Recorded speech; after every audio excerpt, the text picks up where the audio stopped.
This meeting is being recorded. Oke, bismillahirrahmanirrahim. Assalamualaikum warahmatullahi wabarakatuh. Waalaikumsalam warahmatullahi wabarakatuh. Yang kami hormati, Bapak Insinyur Henry Samsudin MSc PhD sebagai Kepala Subdirektorat Bimbingan Konseling Institut Teknologi Bandung. Yang kami hormati, Bapak Asep Hairul Ghani sebagai narasumber di sore hari ini. Yang kami hormati, Bapak Ibu sekalian, dan yang kami cintai dan yang kami banggakan, rekan-rekan sekalian.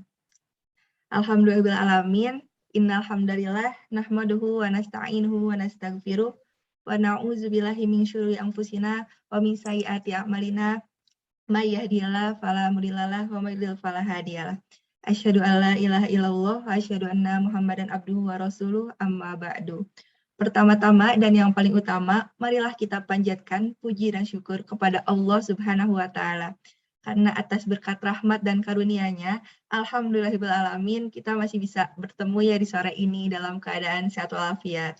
Tidak lupa juga shalawat serta salam semoga selalu tercurah kepada Nabi kita, Nabi besar Muhammad SAW, kepada keluarganya, sahabatnya, hingga kepada kita, umatnya di akhir zaman. Amin. Sebelumnya, perkenalkan, saya Hana Fatiyah. Bapak, Ibu, dan teman-teman bisa panggil saya Hana. Saya adalah mahasiswi jurusan Teknik Informatika ITB Angkatan 2020. Di sore hari ini, Hana diamanahi menjadi moderator yang akan mendampingi Bapak, Ibu, dan rekan-rekan selama keberjalanan acara ini. Untuk acara ini, agar lebih berkah lagi, marilah kita mulai dengan doa terlebih dahulu. Berdoa dalam hati, dimulai.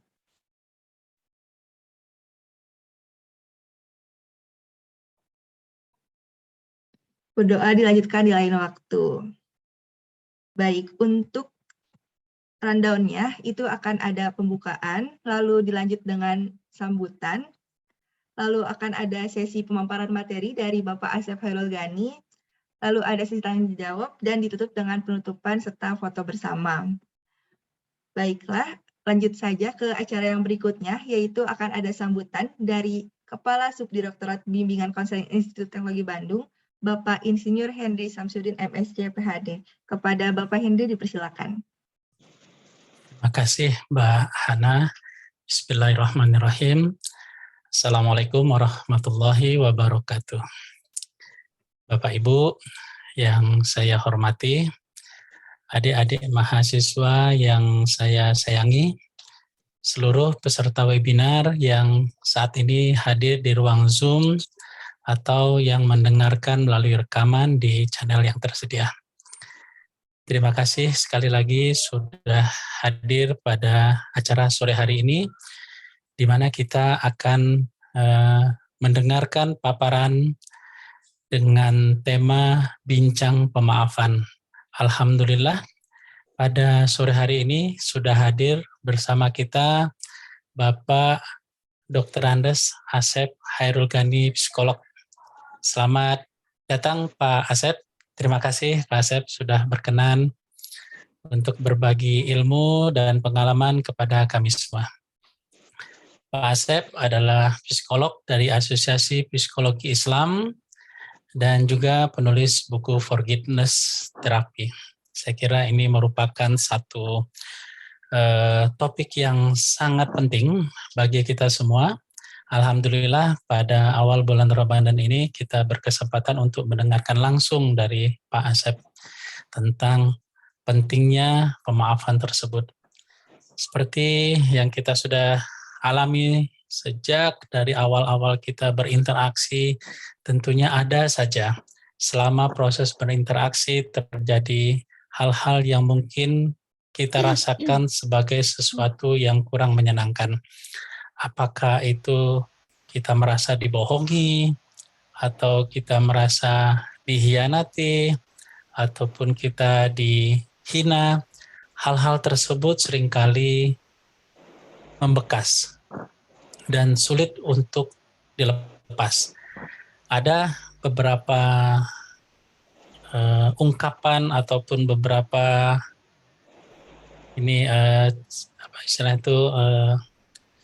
nasihat pendek yang pernah disampaikan bahwa ketika kita memegang suatu beban dan kemudian kita rasakan beban itu terasa tidaklah berat ataupun tidaklah menyulitkan kita, tetapi kalau kita pegang beban itu dalam waktu yang cukup lama dan terus-menerus, maka lama-kelamaan beban yang tadi awalnya ringan itu menjadi semakin berat dan semakin menyulitkan kita, bahkan membuat kita menderita. Seringkali hal-hal yang kita rasakan selama proses interaksi kita, baik dengan teman, dengan keluarga, dengan dosen barangkali, dengan rekan sejawat, muncul beban-beban tersebut yang jika kita simpan, kita diamkan, lama-lama akan menjadi sesuatu yang memberatkan kita. Nah, ini merupakan satu hal yang sangat natural bagi setiap orang untuk merasakan bahwa hal-hal yang tidak menyenangkan tadi seringkali ingin kita lampiaskan dengan alasan untuk memberikan pelajaran, untuk mengingatkan orang tersebut bahwa kita tidak senang, kita merasa tersakiti, kita merasa dirugikan dengan perbuatan tersebut. Tapi tentunya kita tidak ingin menyimpan beban tersebut terlalu lama.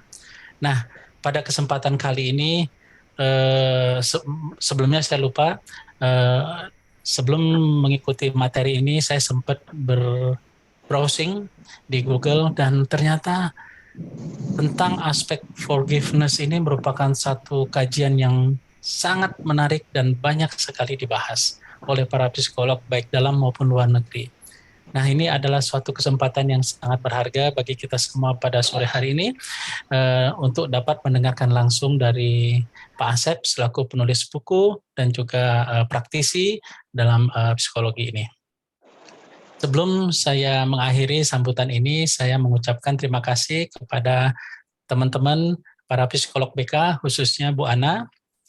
Terima kasih Bu Ana yang sudah menginisiasi kegiatan ini, dan juga kepada tim panitia ya yang sudah merancang kegiatan ini dengan baik. Mudah-mudahan apa yang sudah kita siapkan bisa berjalan dengan lancar dan kita semua bisa mendapatkan manfaat yang maksimal dari paparan dan diskusi pada sore hari.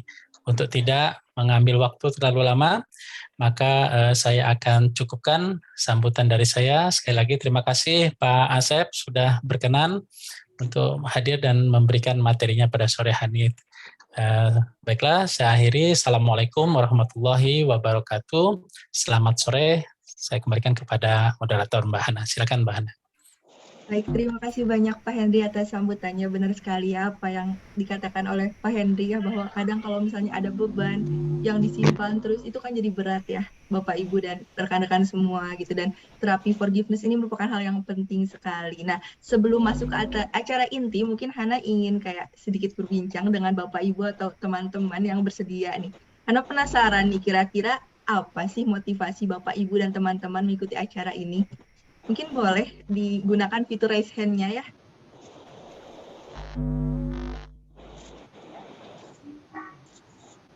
Oh iya, sedikit spoiler, ini akan ada door prize untuk para peserta webinar yang aktif. Jadi bagi Bapak Ibu yang ingin bertanya, ingin mengemukakan pendapatnya, itu boleh menggunakan fitur raise hand. Bagaimana, apakah ada yang bersedia untuk berbincang bersama Hana sebelum kita masuk ke acara intinya?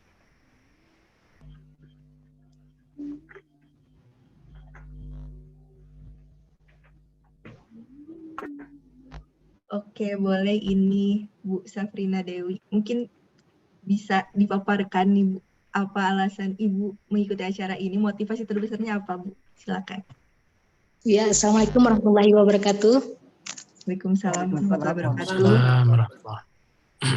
Saya sangat senang dengan ikut acara ini agar bisa mendapatkan ilmu ya. Karena kan dalam sehari kita kan dalam berinteraksi pasti ada semacam kayak beda pendapat mungkin kan. Bahkan di dalam berkeluarga pun mungkin adanya perbedaan pemahaman antara satu dan yang lainnya. Jadi dengan kita belajar metodologi untuk pemaafan, dengan mudahnya nanti bisa kita terapi diri lah istilahnya. Jadi kalaupun ada yang tidak cocok dengan kita, demi kebaikan kita ke depan, hati kita tenang, lebih bagus kita maafkan aja. Nah gitu. Terima kasih. Terima kasih Bu Safrina atas motivasinya ya, pemaparan motivasinya. Ya benar sekali ya, dengan memaafkan hati kita akan menjadi lebih tenang. Ini lalu ada lagi yang raise hand nih atas nama Mohali kepada Bapak atau Kak Mohali, dipersilakan. Baik, terima kasih atas waktu yang diberikan. Assalamualaikum warahmatullahi wabarakatuh. Waalaikumsalam. Waalaikumsalam warahmatullahi wabarakatuh. Ya, sebelumnya saya perkenalkan dulu, nama saya Muhammad Ali Murtado. Saya mahasiswa psikologi di Universitas Muhammadiyah Surabaya. Kebetulan saya ikut dari materi ini pernah sih waktu dulu, cuman perlu memang diulang-ulang kembali karena sangat penting sekali psikologi pemaafan atau memang forgiveness terapi itu dibutuhkan bagi setiap individu untuk menjalankan kehidupan yang lebih rileks, lebih santai dan menghadapi sesuatu itu tidak gampang emosional gitu ya. Jadi kita itu lebih selalu memberikan kepada orang lain itu ruang yang banyak gitu kepada diri kita. Jadi tidak terbatas gitu ya. Seperti itu. Terima kasih. Baik, terima kasih. Ya benar banget ya, ini penting banget untuk kita pelajari. Lalu ada dari Bu Nenden, dipersilakan Bu untuk memaparkan motivasinya. Ya, sampai di situ aja, Pak. Ya, makasih ya, Pak. Menyampaikan motivasi saya terkait ini adalah saya sedang berada dalam fase untuk sulit memaafkan, terutama untuk memaafkan diri saya sendiri. Jadi saya ingin tahu sih, gimana caranya untuk memaafkan diri saya sendiri. Apakah terdengar suaranya? Agak tertutup Dengar, Bu. suaranya, tapi Dengar. dengar. Tapi agak mendem sepertinya. Oh gitu, ya. Apakah sekarang sudah terdengar? Iya. Silakan Ibu. Oh iya, diulangi lagi ya. Ya, jadi perkenalkan, nama saya Yuni. Saya mahasiswa dari ITB. Jadi saya mengikuti acara ini atas dasar saran dari Bu Ana. Saya ingin kayak mengetahui bagaimana sih cara memaafkan, terutama memaafkan diri sendiri. Begitu Mbak. Terima kasih. Baik, jadi ingin belajar maafkan diri sendiri ya Kak ya, baik begitu. Oke, lalu ini ada lagi dari Bu Sinta nih, boleh Bu dipaparkan apa motivasi Ibu untuk mengikuti acara ini? Dipersilakan Bu. Oh ya, terima kasih Mbak Hana. Perkenalkan, nama saya Sinta Justisia, asal saya dari Bandar Lampung. Masya Allah ya, motivasi saya mengikuti acara yang luar biasa ini dan dihadiri oleh orang-orang yang luar biasa ini, Masya Allah, untuk mencas kembali keilmuan tentang memaafkan. Memaafkan bukan berarti melupakan peristiwa itu, tapi dengan memaafkan bagaimana gesekan emosi dari peristiwa itu kita kurangi, bahkan kita kurangi kalau mau dibuat skala dari skala 10 turun ke skala 5 atau ke skala sampai skala 0. Jadi kita betul-betul nyaman untuk menjadi, dengan memaafkan kita betul-betul menjadi manusia yang nyaman, damai dan bahagia gitu. Seperti itu. Ya, gitu aja Mbak Hana, terima kasih. Baik, terima kasih banyak Bu, benar sekali ya. Apabila kita maafkan, kita akan jadi manusia yang lebih berbahagia lagi dan juga tenang ya. Oke, kebetulan pembicara kita juga sudah hadir ya di tengah-tengah kita, Bapak Dr. Anas Asep Hairul Ghani, psikolog. Nah, sebelumnya akan ada pembacaan kurikulum vitae dulu nih dari Pak Asep. Pada operator, mungkin bisa di-share screen ya.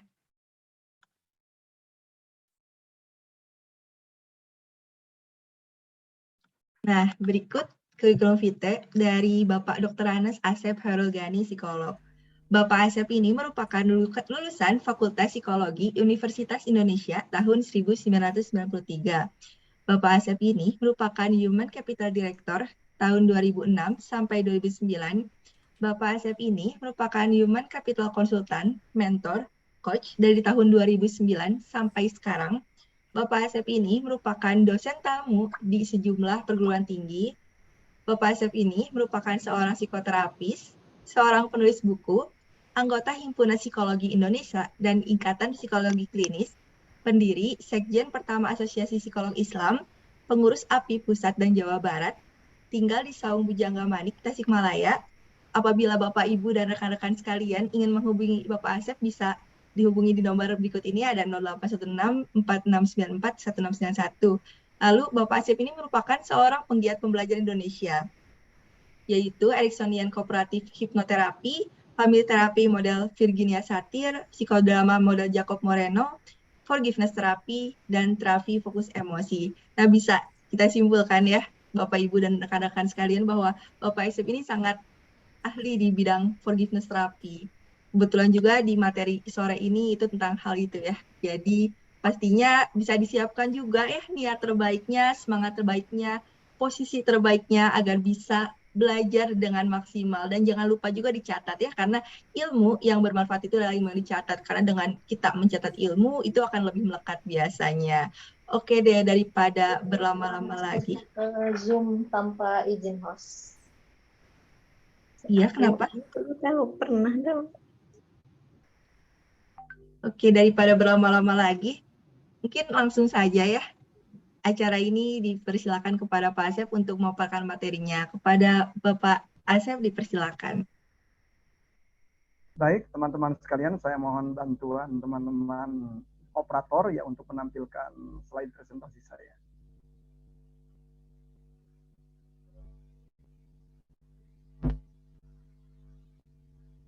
Teman-teman sekalian, jadi kegiatan yang berkaitan dengan tema-tema pemaafan ini yang diselenggarakan dengan berbagai macam komunitas ini adalah tahun ke-12 ya. Saya memulainya dari tahun 2010 ya. Dari tahun 2010 kegiatan ini karena juga menyadari bahwa selama kurang lebih sekian puluh tahun saya sebagai psikolog, saya menemukan berbagai macam tema-tema yang kalau di dalam kalangan psikologi nama gangguan ya, di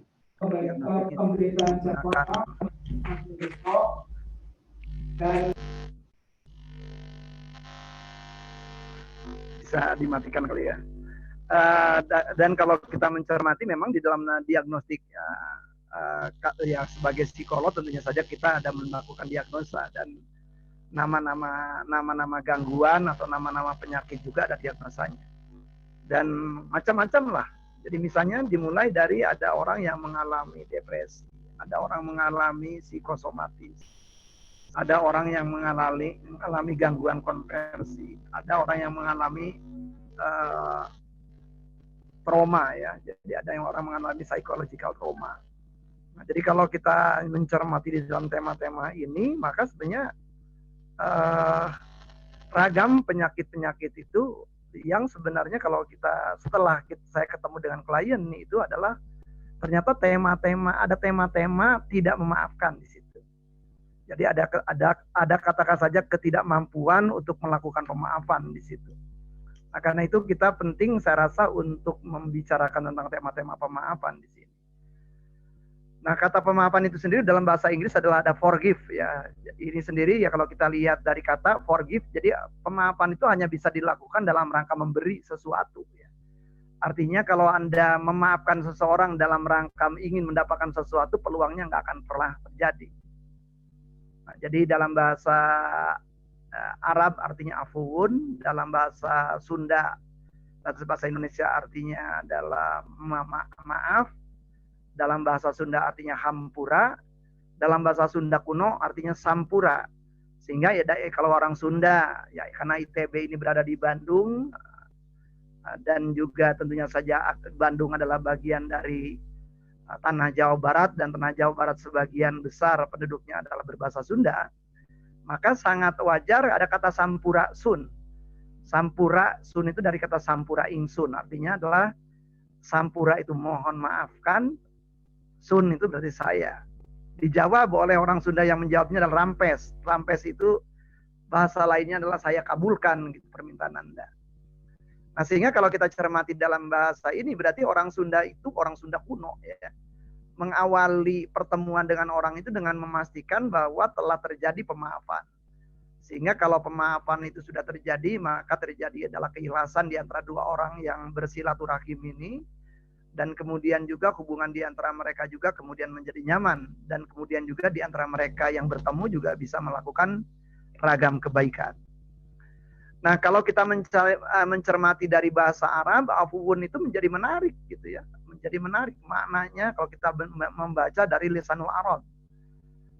Afuwun itu bisa bermakna bahwa membiarkan sesuatu tanpa mempersoalkannya. Afuwun itu bisa berarti juga adalah bagaimana Anda membuka sebuah lembaran baru gitu ya. Mulai membuka lembaran baru gitu kan. Afuwun juga adalah bagaimana Anda kemudian meninggalkan sebuah tempat ya dalam rangka Anda misalnya saja untuk bisa berjalan ke sebuah tempat baru yang lebih baik. Kalau misalnya Anda bertani atau berladang, maka afuwun itu sendiri berarti bahwa Anda meninggalkan tempat yang banyak onak dan duri, ya, kemudian juga dan menuju adalah tempat ladang yang subur, di mana Anda bisa bercocok tanam beragam hal. Nah, jadi kata afuwun ini sendiri dalam bahasa Arab sangat menarik. Nah, ketika kita dalam kata maaf, maka barangkali namanya sebuah kata bisa jadi kata itu sendiri konsepnya tidak sama. Sehingga tema pemaafan pertama kali yang barangkali muncul adalah orang ternyata ya setelah 10 tahun lebih nih saya melakukan katakan saja psikoedukasi kelompok dengan beragam komunitas di setiap Ramadan berkaitan dengan tema pemaafan. Maka ada ragam pertanyaan yang seringkali muncul. Dan pertanyaan-pertanyaan ini juga bisa jadi juga muncul juga di dalam forum kita. Pertanyaan pertama adalah apa itu pemaafan? Pertanyaan berikutnya siapa yang perlu dimaafkan? Atau siapa saja yang terlibat dalam pemaafan? Pertanyaan berikutnya adalah di mana tempat yang cocok untuk melakukan pemaafan? Pertanyaan berikutnya kenapa sih harus memaafkan? Pertanyaan berikutnya adalah mengapa atau alasan-alasan apa saja yang perlu dilakukan untuk melakukan pemaafan. Pertanyaan berikutnya, berapa kali kita harus melakukan pemaafan kepada seseorang apabila seseorang itu adalah tidak berubah-ubah gitu kelakuannya. Berikutnya adalah pertanyaan terpenting adalah bagaimana cara melakukan pemaafan. Nah, jadi pertanyaan apa, mengapa itu umumnya bisa diperoleh orang, tetapi pertanyaan bagaimana ini yang seringkali justru banyak ditanyakan oleh orang.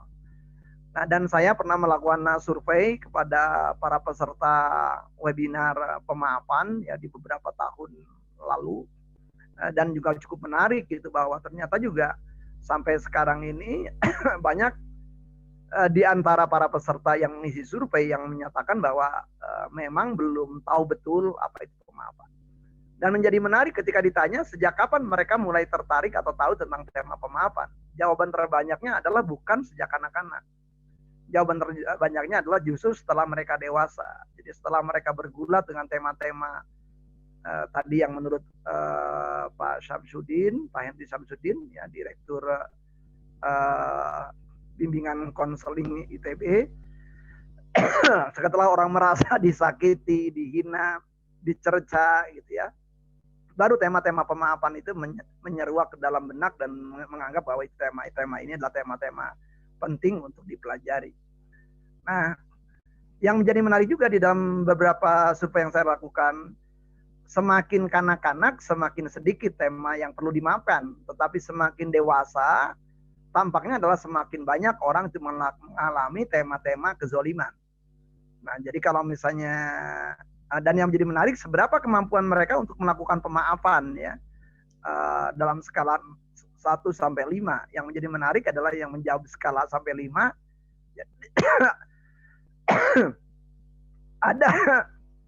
ada ada rupanya menjadi menarik. Jadi semakin dewasa kita semakin agak sulit itu untuk melakukan pemaafan.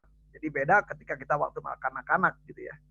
Nah, ini menjadi tema yang menarik gitu ya untuk kita pelajari gitu ya, sehingga kenapa tema ini adalah menjadi penting untuk dieksplorasi gitu terus menerus, bahkan dipromosikan terus menerus gitu tema ini. Jadi tahun 2010 saya menulis buku tentang forgiveness therapy, dan buku ini juga adalah buku yang sangat kilat saya buat gitu ya. Saya ketemu dengan editor dari Canisius dan dia mengatakan gini, nulis buku dong Kang Asep. Apa yang saya tulis? Apa sih yang paling banyak ditanyakan umat gitu katanya.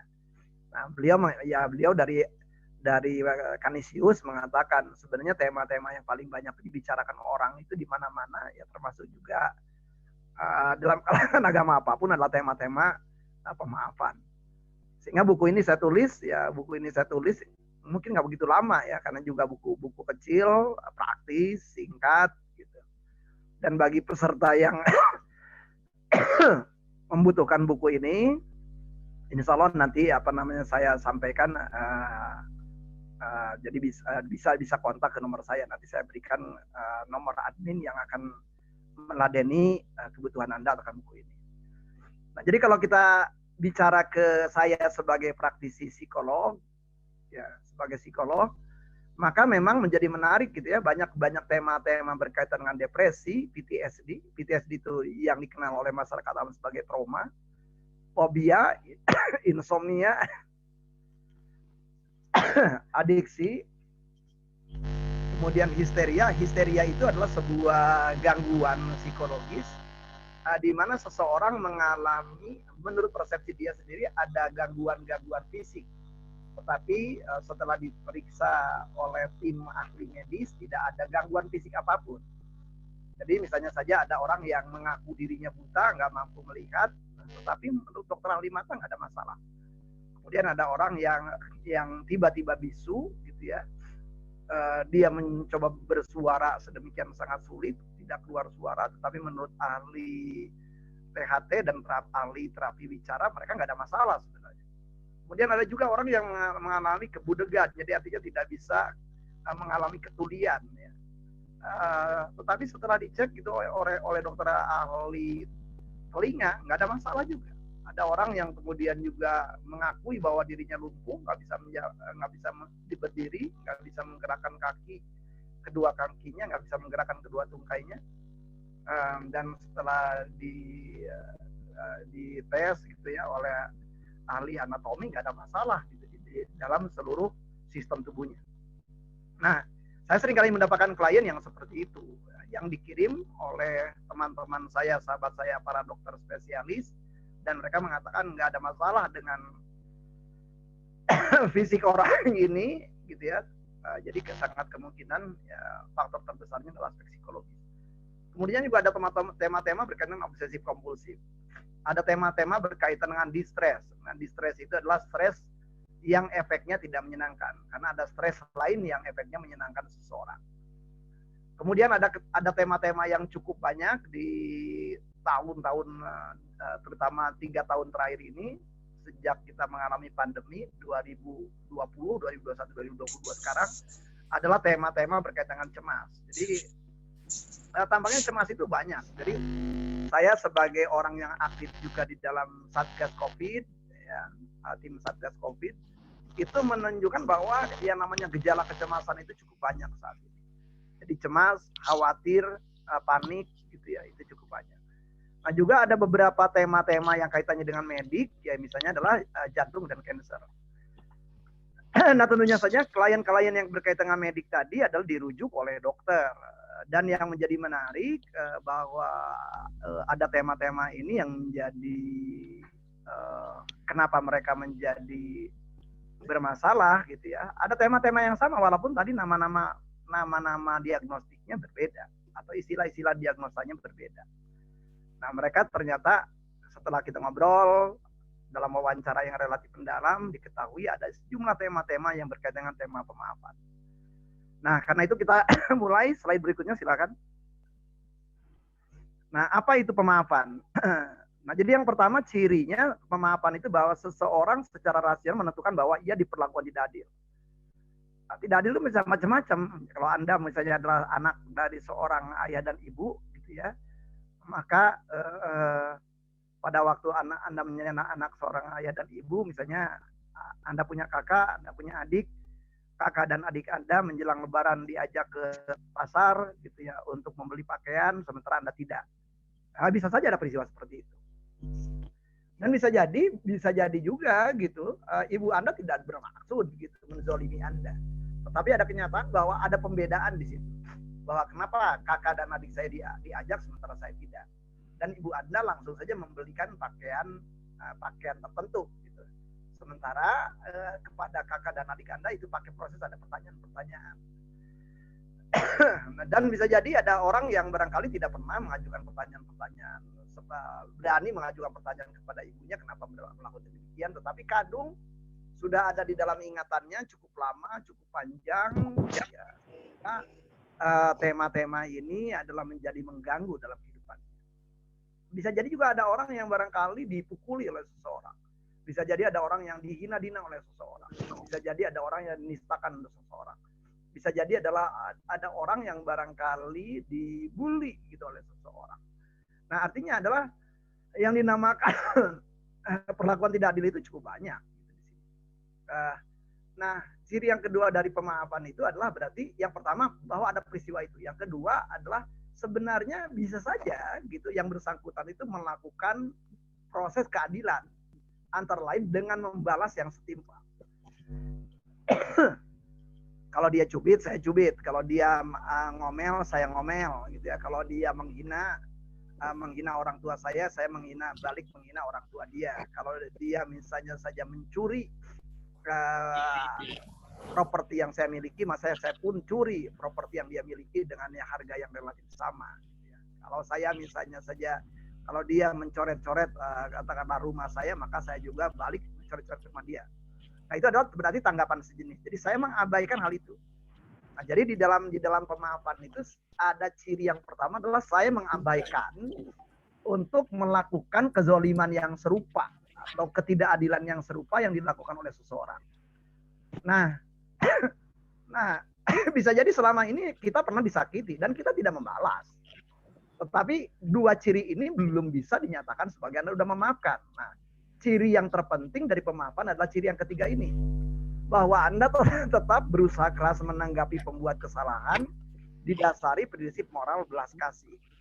Nah, prinsip moral belas kasih itu meliputi apa saja? Silakan ditampilkan di slide. Ada perasaan kasihan, terutama kepada diri sendiri. Perasaan kasihan itu kepada diri sendiri, karena banyak orang yang membiarkan dirinya adalah terbebani kemarahan, kekecewaan, kekesalan, dendam, sakit hati, luka batin, ya, berlama-lama. Banyak itu, bahkan ada yang sampai 20 tahun. Saya menjadi menarik juga di dalam sebuah webinar yang dilakukan sekitar tahun 2017 itu di Bandung, dengan jumlah pesertanya adalah kurang lebih 300 orang. Di dalam sebuah hotel ada seorang peserta, yaitu seorang tua yang usianya pada waktu itu 80 tahun. Dan dia menyimpan sebuah sakit hati gitu ya, karena perselingkuhan yang dilakukan oleh mantan istrinya, karena istrinya sudah meninggal ya, itu sekitar 20 tahun lalu. Jadi dia menyimpan dendam selama itu. Nah, jadi artinya alhamdulillah, amin.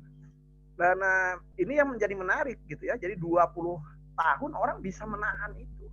Jadi perasaan kasihan itu untuk siapa? Jadi bukan hanya kepada korban, kepada yang menzolimi kita, tetapi perasaan kasihan pertama kali adalah kepada diri kita. Jadi orang yang tidak memaafkan sebenarnya orang yang sedang tidak punya perasaan kasihan kepada dirinya sendiri. Orang yang barangkali melakukan pemilihan yang keliru, dia memilih sakit hati, dia memilih tidak nyaman, dia memilih beban, dia memilih terpenjara. Nggak ada orang lain yang mempenjara sebenarnya, kecuali dirinya sendiri. Gitu. Kemudian juga ciri yang berikutnya adalah penghargaan tanpa syarat. Terlepas apakah yang pelakunya itu kakak kita, orang tua kita, ayah kita, guru kita, kolega kita, tetangga kita, barangkali pimpinan organisasi kita, atau dosen kita, atau ketua jurusan kita, gitu ya. Terlepas siapapun pelakunya, kita memberikan penghargaan tanpa syarat. Jadi tetap kita menghargai orang yang bersangkutan, tidak menghinakannya. Jadi banyak orang yang barangkali ya sudah tidak memaafkan, ya sudah tidak juga memberikan penghargaan. Yang berikutnya adalah murah hati. Nah, murah hati ini berarti Anda bersedia untuk memberi, bersedia untuk berbagi. Ya. Artinya adalah kalau misalnya ada orang yang seseorang pernah menzalimi Anda, kemudian orang itu sakit, kemudian Anda karena yang menzalimi kebetulan tetangga, ya satu RT, kemudian dan sakitnya udah parah, kemudian ada tetangga Anda lain-lain mengatakan, yuk kita tengok si Anu. Ya, nggak mau, aku ngapain nengok dia. Nah, di dalam tema itu berarti kita nggak murah hati, sekedar nengok aja kita nggak mau. Orang itu yang bersangkutan, ya udah kalau nggak nengok, doain aja dah. Mari kita bantu doa. Nggak mau, ngapain doain orang kayak gitu. Nah, berarti tidak ada murah hati. Apalagi kalau misalnya, yuk kita urunan untuk bantu karena mereka juga kayaknya membutuhkan operasi dan kayaknya juga dengan gaji mereka nggak akan mencukupi. Wah, ogah. Nah, otomatis kalau di dalam tema-tema keuangan kayak gitu berarti ya sangat sulit untuk murah hati. Dan ada cinta moral. Nah, cinta moral itu berarti ada perasaan kasih sayang kepada diri sendiri dan kepada orang lain, gitu ya, di dalam tema-tema ini. Nah, sehingga kalau kita cermati dalam tema ini berarti berarti banyak orang yang mengatakan bahwa saya sudah memaafkan tapi saya masih kesel. Saya sudah memaafkan tapi saya masih gondok. Saya sudah memaafkan tapi saya masih mendenghal, kurang sunah. Saya sudah memaafkan tapi aku masih grundel, kata wong tiang Jawi. Nah, berarti ketika masih ada perasaan-perasaan seperti itu di dalam diri sendiri berarti belum memaafkan. Ya, jadi sehingga yang menjadi alat ukur itu adalah berarti di dalam pemaafan itu berarti alat ukurnya atau indikator utamanya ada 3. Berarti yang pertama adalah apa pikiran-pikiran yang muncul pada diri seseorang. Yang kedua berarti apa perasaan yang muncul pada diri seseorang. Yang ketiga berarti apa ucapan dan tindakan yang muncul di dalam diri seseorang. Jadi ketika seseorang itu melakukan pemaafan, maka pikirannya menjadi jernih terhadap orang yang menzalimi. Selama pikirannya adalah masih kotor, masih sakit, masih ngunek-ngunek, masih buruk, gitu ya. Apalagi juga kemudian juga memunculkan ketakutan-ketakutan yang nggak jelas yang direka oleh diri sendiri, maka belum menjadi pemaafan. Apabila emosi-emosi yang terasa di dalam diri Anda adalah berupa tadi emosi-emosi yang tidak nyaman, itu pun belum memaafkan.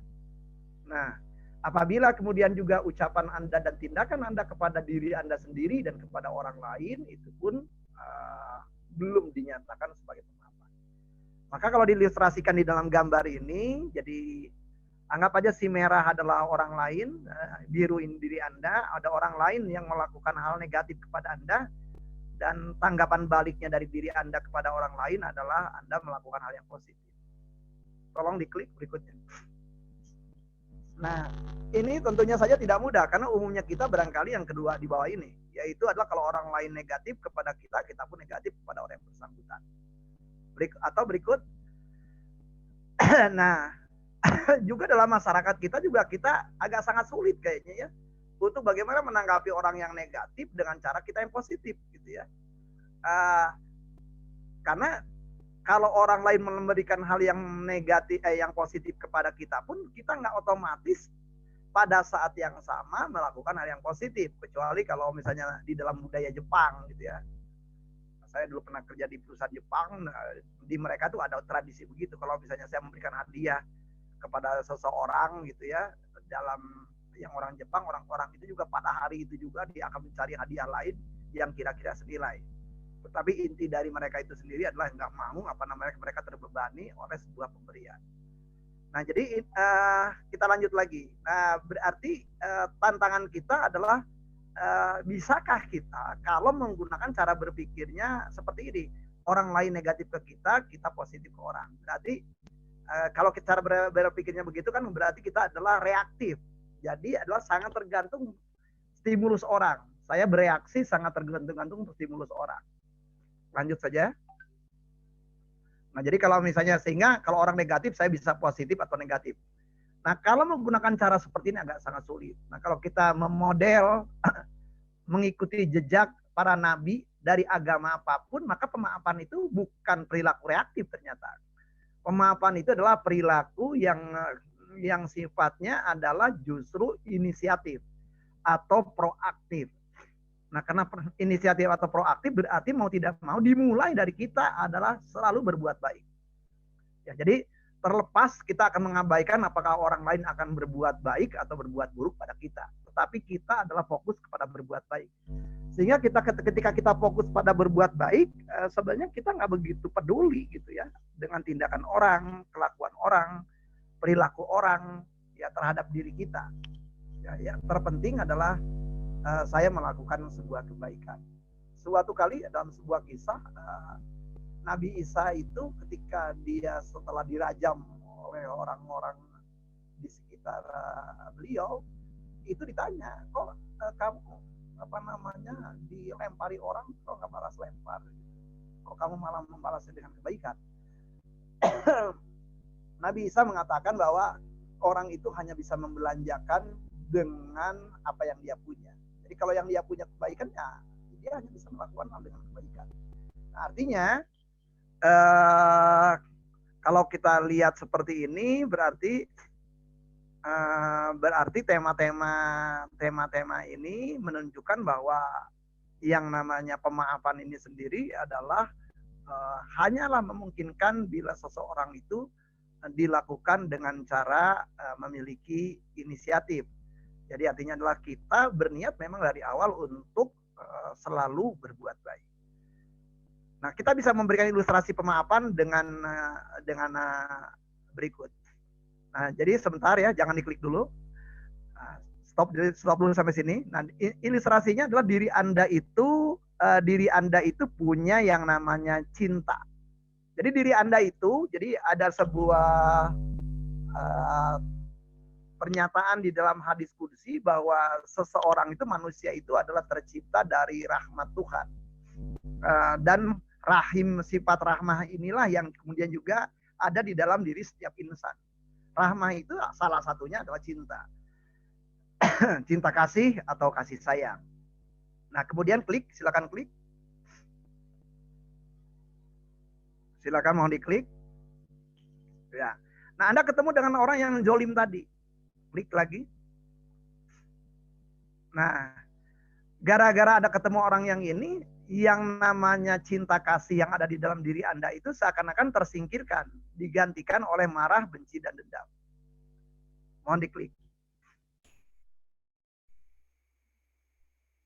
Ya. Nah, jadi yang namanya memaafkan itu bukan sekedar menghilangkan marah, benci, dan dendam. Jadi kalau menghilangkan marah, benci, dan dendam saja berarti diri Anda kosong. Diri Anda tidak utuh. Nah, jadi kalau Anda dinyatakan sudah memaafkan atau Anda sudah pulih ketika Anda ada kembali cinta kasih di dalam diri Anda. Nah, jadi selama belum ada cinta kasih kembali ke dalam diri Anda, berarti Anda belum melakukan pemaafan. Jadi ketika diri kita dikuasai atau dibajak atau yang menjadi tuan di dalam diri kita adalah tadi marah, kecewa, dendam, kesal, sumat gitu ya. Maka sebenarnya belum terjadi pemaafan. Artinya juga sebenarnya juga bukan fitrah alamiahnya diri kita. Ya, fitrah alamiahnya diri kita itu ya tadi diri kita yang penuh dengan rasa cinta, rasa kasih. Lanjut. Nah, ya silakan aja preteli aja semuanya, diklik terus. Nah, sahabat-sahabat sekalian, kita akan mencoba membedakan antara pemaafan dengan kata-kata lain ya, yang seringkali ada di masyarakat kita. Yang pertama adalah pemaafan kadang-kala dianggap dengan seimbangnya timbangan. Jadi kalau lu pukul, gua pukul. Kalau lu cubit, gua cubit. Kalau lu marahin gua marahin lu. Nah, itu adalah seimbangnya timbangan. Nah, seimbangnya timbangan seperti ini adalah kalau di dalam bahasa Arab itu konsep adil, asalkan setimpal. Kalau dia nyubit misalnya sebesar derajat cubitannya 1 cubit, maka kita juga membalasnya 1 cubit. Tapi umumnya agak sulit itu. Ketika orang itu nyubit kita dan kita marah, pada waktu keadaan marah kita nyubit orang itu, menurut kita rasanya udah sama. Tapi umumnya adalah ketika kita melakukan cubitan balik dalam keadaan marah, maka cubitan yang kita lakukan kepada dia ukurannya adalah biasanya lebih besar. Karena itu seimbangnya timbangan, bukan pemaafan. Yang kedua, memaafkan seringkali dipahami di sebagian masyarakat sebagai memaklumi. Nah, kata maklum itu artinya adalah dari bahasa Arab juga kata maklum itu, dari kata alam. Alam itu tahu. Memaklum itu adalah orang yang tahu. Nah, jadi misalnya ada orang yang mengatakan, ya namanya juga mertua gua tuh gini kan kelakuannya anu, karakternya anu. Nah, itu namanya memaklumi. Nah, kemudian saya tanya nih kepada orang yang mengatakan, oke, mertua kamu adalah nyinyiran, mertua kamu suka sudar sindir, kadang-kadang suka mempermalukan menantunya di depan banyak orang. Dan kamu maklum tentang itu. Tapi setelah kamu maklum, perasaan kamu gimana ya? Gue kesel, gue sebel, suka teringat-ingat aja tuh kejadian-kejadian seperti itu. Nah, berarti di situ memaklumi bukanlah memaafkan. Karena ada tadi pikiran dia seakan-akan melakukan pemberian pembenaran, tetapi tadi perasaan dia, ucapan dia, dan tindakan dia sendiri tidak melakukan tindakan-tindakan yang lebih baik, khususnya untuk dirinya sendiri. Yang berikutnya, memaafkan seringkali dianggap oleh beberapa masyarakat dianggap sama dengan pembiaran, membiarkan atau membebaskan seseorang tetap berperilaku begitu. Jadi dulu ada seorang sekretaris ada sexual harassment yang dilakukan oleh bosnya. Dulu saya kerja sebagai direktur HR. Nah, si sekretaris ini kemudian melakukan pemaafan, kata dia. Tetapi dia tetap membiarkan si bosnya melakukan pelecehan. Sampai saya kasih tahu, yang Anda lakukan ini bukan pemaafan. Yang Anda lakukan ini pembiaran. Kenapa? Karena Anda tetap tersiksa, Anda tetap terancam, dan Anda merasa tidak nyaman, tidak punya pilihan lain kecuali membolehkan. Anda bisa asertif, dan saya akan dukung Anda bila Anda asertif. Saya akan ajarkan Anda untuk Anda asertif, untuk membela hak Anda. Dan Anda, perilaku Anda juga, perilaku bos Anda itu sendiri sudah melanggar undang-undang perlindungan, perlindungan perempuan dan anak. Jadi, yuk Anda asertif kepada bos Anda. Anda katakan bahwa perilaku bos Anda tidak layak, tidak cocok, dan ini bukan bagian dari perilaku kerja, dan ini adalah sangat mengganggu Anda. Dan Anda minta bos Anda untuk menghentikan perilaku itu. Apabila dia tidak melakukan penghentian perilaku itu, Anda bisa melakukan pengaduan. Nah, akhirnya dia berani asertif gitu ya, dan kemudian juga akhirnya si bos itu menghentikan perilaku itu. Nah, sehingga tema yang namanya pembiaran ini yang paling banyak. Jadi kalau misalnya di dalam relasi suami istri, suaminya adalah melakukan kekerasan dalam rumah tangga berulang-ulang terus menerus gitu ya, banyak para istri itu bingung gitu. Karena di situ tema pemaafan harus seperti apa lagi gitu, karena setiap hari dia melakukan tindakan-tindakan kezaliman. Nah, sehingga yang terjadi adalah pembiaran gitu. Dibiarkan orang yang bersangkutan melakukan kezaliman seperti itu. Kemudian ada yang namanya memaafkan sama dengan mengalah. Jadi nah tentunya saja ketika seseorang itu melakukan kegiatan yang namanya mengalah, itu kegiatan itu dilakukan oleh orang yang bersangkutan lebih karena merupakan strategi saja. Jangan baik jangka pendek atau jangka panjang, itu barangkali lebih menguntungkan apabila dia mengalah. Tetapi mengalah bukanlah memaafkan. Jadi ketika Anda tahu bahwa ada hak-hak Anda dilanggar gitu, dan kemudian juga berulang-ulang, maka yang namanya mengalah itu bukanlah pemaafan. Karena juga Anda tahu bahwa ada hak Anda dilanggar orang lain. Memaafkan beda dengan menjadi kecewa. Nah, jadi artinya kalau ada orang yang misalnya Anda merasa kecewa terhadap sesuatu gitu ya, kecewa terhadap kelakuan ayah Anda, kecewa terhadap kelakuan suami Anda, kecewa terhadap kelakuan katakanlah keluarga Anda, kecewa terhadap dosen Anda. Menjadi kecewa itu berarti Anda mempunyai emosi-emosi yang tidak nyaman. Dan menjadi kecewa itu adalah bukti bahwa Anda belum melakukan pemaafan. Nah, di masyarakat kita juga paling banyak juga orang yang mengatakan memaafkan sama dengan melupakan. Banyak itu kalau misalnya saja dikutip gitu ya, ada kutipan forgiving is forgetting. Secara psikologis tidak tepat gitu ya. Kenapa tidak tepat? Karena Karena contoh-contoh dari orang-orang pemaaf adalah justru remembering tetap. Jadi saya mengingat kejadiannya, tetapi ingatan itu tidak lagi memicu saya untuk berpikir negatif, untuk beremosi negatif, untuk bertindak negatif. Nah, jadi artinya kalau kita cermati dengan tema-tema seperti itu berarti tadi, jadi artinya kalau misalnya, jadi berarti ada ingat yang memaafkan, tetapi ada ingat yang tidak pemaaf. Nah, ingat yang tidak pemaaf itu tadi, dia mengingat-ingat, dia mengulang-ulang kisah-kisah getir. Istilah yang saya gunakan untuk seseorang yang setelah dia merasa dizolimi, kemudian dia menceritakan pengalaman yang dizolimi itu ke sejumlah orang. Harapan dia dengan menceritakan ke banyak orang itu adalah akan hilang gitu, perasaan jengkel, perasaan kesel, perasaan sebel. Problemnya perasaan-perasaan itu diungkapkan ke orang lain gitu ya. Diungkapkan ke orang lain yang bukan diungkapkan kepada pelaku. Nah, karena diungkapnya ke orang lain adalah tidak terjadi gitu apanya pelepasan emosi gitu ya. Nah, karena salah arah tadi, yang terjadi adalah makin lama makin kesal gitu ya. Jadi makin kita bercerita ke orang, makin kesal kita. Nggak ada beda seperti orang yang haus minum air laut gitu ya. Semakin diminum semakin asin, semakin dahaga gitu. Nah, tidak sedikit orang-orang yang berkisah-kisah getir ini lama-kelamaan juga makin lama makin kehilangan teman. Karena teman juga males gitu. Ah, dia ceritanya ini lagi, udah gue kasih saran gitu ya, tapi sarannya kok nggak digubris-gubris juga. Percuma lah ngomong jeung jelema eta mah, di omongan oge percuma, isuna ngomong gitu deui, ngomong gitu deui. Nah, misalnya kata tetangga saya begitu. Jadi ciri-ciri dari orang yang tidak pemaaf ini ujung-ujungnya kehilangan teman. Ya, karena tadi temannya juga males gitu ya. Mendengarkan sebuah kisah yang sama berulang-ulang dan kisah itu dikisahkan dengan cara berbeda, tetap aja orang lain juga merasa makin lama makin bosan. Jadi sulit untuk berempati kepada orang ini.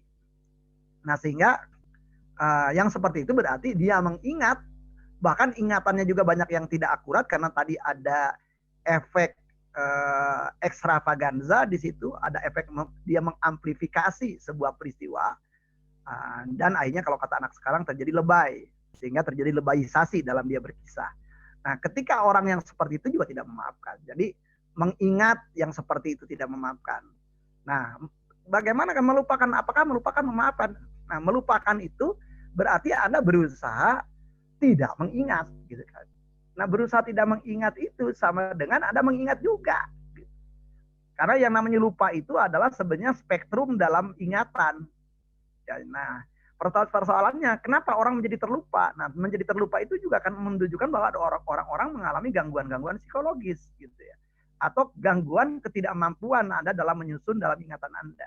Nah, jadi melupakan seperti itu juga nggak begitu baik. Bahkan lupa itu adalah salah satu indikator dari Anda mengalami trauma. Nah, berarti Anda mengalami gangguan jiwa juga di situ. Nah, berarti memaafkan itu adalah mengingat yang bukan makin memperparah pikiran Anda terhadap si pelaku, bukan memperparah perasaan Anda terhadap si pelaku, bukan memperparah ucapan dan tindakan Anda kepada pelaku. Jadi memaafkan adalah Anda mengingat sebuah kejadian, tetapi pikiran Anda positif terhadap pelaku, perasaan Anda juga positif terhadap minimal diri Anda sendiri dan terhadap pelaku, dan Anda mampu melakukan ucapan-ucapan yang baik, tindakan-tindakan yang baik untuk diri Anda sendiri dan pelaku. Nah, sehingga memaafkan adalah mengingat. Ada sebuah episode yang cukup bagus, saya rasa Gus Dur diwawancara di dalam sebuah program acara di televisi. Yang wawancaranya ada Andi Epnoya dengan acaranya Kick Andy itu di Metro TV. Jadi Gus Dur ditanya, Gus, siapa sih yang menurunkan Anda? Gus Dur mengatakan, yaitu kerjaannya 2 orang. Kemudian, apakah Anda sudah memaafkan, Gus? Gus Dur jawabnya sudah.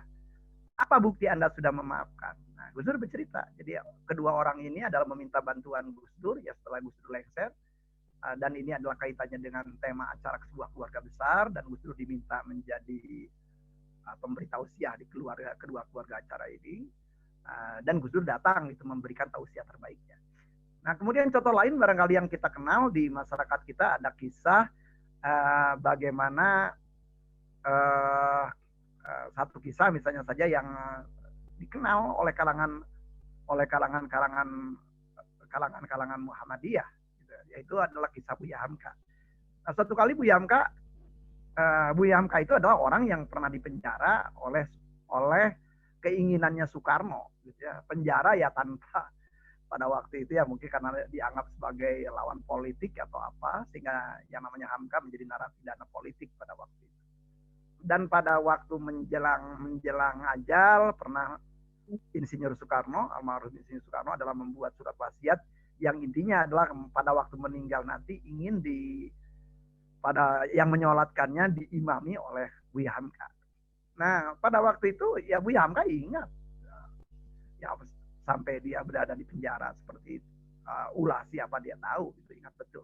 Tetapi yang dilakukan oleh Buya Hamka adalah dia melakukan kebaikan, yaitu mengabulkan apa yang diwasiatkan oleh Insinyur Soekarno pada waktu masih hidup. Nah, kemudian ada contoh lain. Ini di antara kiai, kebetulan saya ini tinggal di Tasikmalaya. Saya di sebelah barat satu pondok pesantren namanya Pondok Pesantren Suryalaya. Pondok Pesantren Suryalaya ini dikenal sebagai pondok pesantren tasawuf.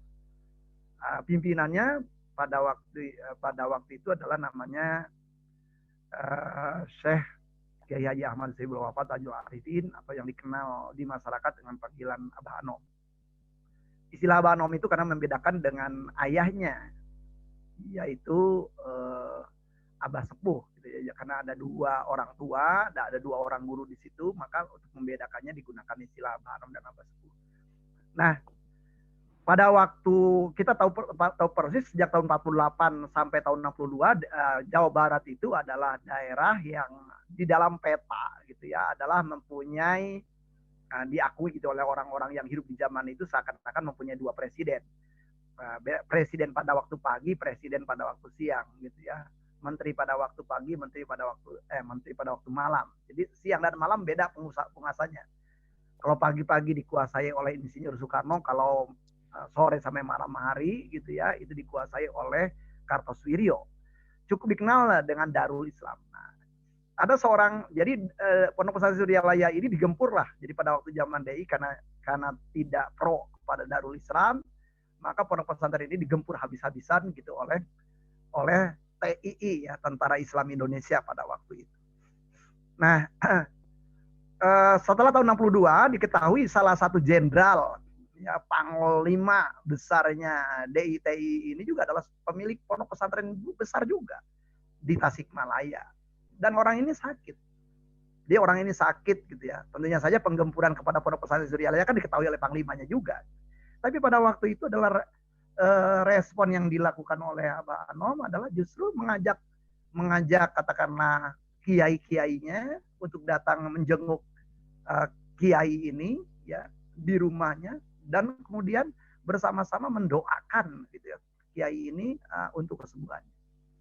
Nah, sehingga si kiai ini mengatakan bahwa dia ini bercerita, dulu kita menggempur Suryalaya dan kita kaget gitu bahwa responnya justru kita mendapatkan kedatangan kiai ini, dan kita mendapatkan doa dari ini, dan ini menunjukkan bahwa kita bisa belajar ilmu-ilmu di Rosa Islamnya cukup di pesantren ini. Tetapi kalau ingin belajar tasawuf, Anda perlu belajar ke Abah Anom. Nah, itu kisah-kisah seperti itu adalah menunjukkan bahwa pemaafan itu ciri yang terpenting itu adalah tidak adanya keburukan di dalam diri kita, tidak adanya keburukan untuk diri kita, dan kemudian juga adanya perbuatan-perbuatan baik untuk diri kita dan untuk orang yang pernah menzalimi kita. Kemudian memaafkan juga seringkali dianggap oleh orang, udahlah, ketimbang gua repot, mendingan gua fokus aja pada diri gua. Nah, itu berarti itu adalah pemusatan pada diri. Ciri yang tadi dinyatakan pemaafan itu adalah Anda ada kepedulian kepada pihak lain, kepada orang lain. Jadi sebelum ada kepedulian kepada pihak lain, kepada orang lain belum memaafkan. Nah, sahabat-sahabat yang muslim tentunya saja kenal dengan Abu Bakar As-Siddiq. Beliau dinamakan As-Siddiq karena beliau cukup melihat lah. Jadi Nabi Muhammad ini kelakuannya aja, tindakannya aja, akhlaknya aja dibandingkan masyarakat Quraisy pada waktu itu udah terbaik, udah. Jadi udah nggak usah dipertanyakan lagi gitu. Jadi kalau apapun yang diungkapkan oleh baginda Rasul Muhammad SAW, ya udah langsung percaya saja. Nah, sehingga beliau mendapatkan gelar Abu Bakar As-Siddiq, gitu ya. Nah, Abu Bakar As-Siddiq ini kelakuannya baik, dan beliau selalu memberikan katakan saja donasi gitu ya kepada salah seorang keluarganya yang kebetulan doif atau lemah secara ekonomi. Nah, suatu kali nih ada peristiwa di mana waktu itu ada semacam fitnahan kepada Siti Aisyah, yaitu putrinya Abu Bakar. Nah, dan orang ini yang merupakan keluarganya juga termasuk orang yang ikut-ikutan di kelompok itu. Dan Abu Bakar pada waktu itu adalah menghentikan atau melakukan boikot gitu ya terhadap donasi yang biasanya dia berikan atau mulai. Nah, itu sampai ada sebuah ayat Quran ya yang turun berkaitan dengan tema ini. Jadi artinya adalah apabila kita misalnya saja gara-gara seseorang zolim kepada kita dan kita melakukan penghentian kebaikan yang kita lakukan, maka itu pun bukan ciri bahwa kita melakukan pemaafan. Kemudian pemaafan beda dengan pengampunan atau pemberian kelonggaran. Kata ghafur dalam bahasa Arab artinya adalah pengampunan. Kata ghafur itu artinya sama dengan bahasa lainnya adalah menghapus. Nah, jadi kalau misalnya sesuatu kemudian terhapus, maka itu namanya ghafur. Harusnya Anda ditahan 3 bulan penjara minimal, tetapi Anda dibebaskan untuk tidak ditahan. Harusnya Anda menjadi tahanan kejaksaan, tapi Anda dibebaskan untuk tidak itu.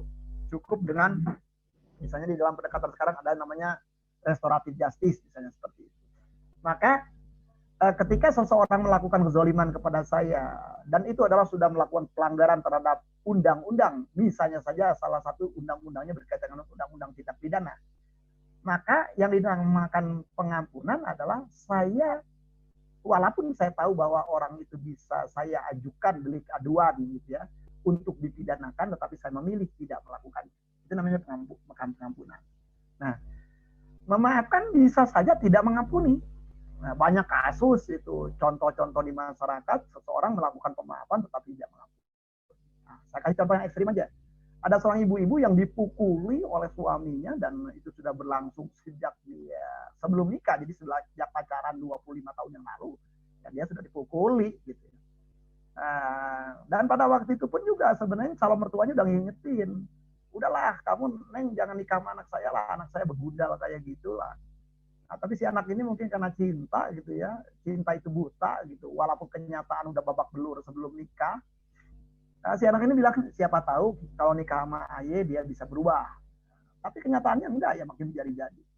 Nah, setelah 25 tahun pernikahan, babak belur, dan lukanya juga cukup dalam, kemudian dipukuli si istri ini, hanya gara-gara pertanyaan sepele gitu ya.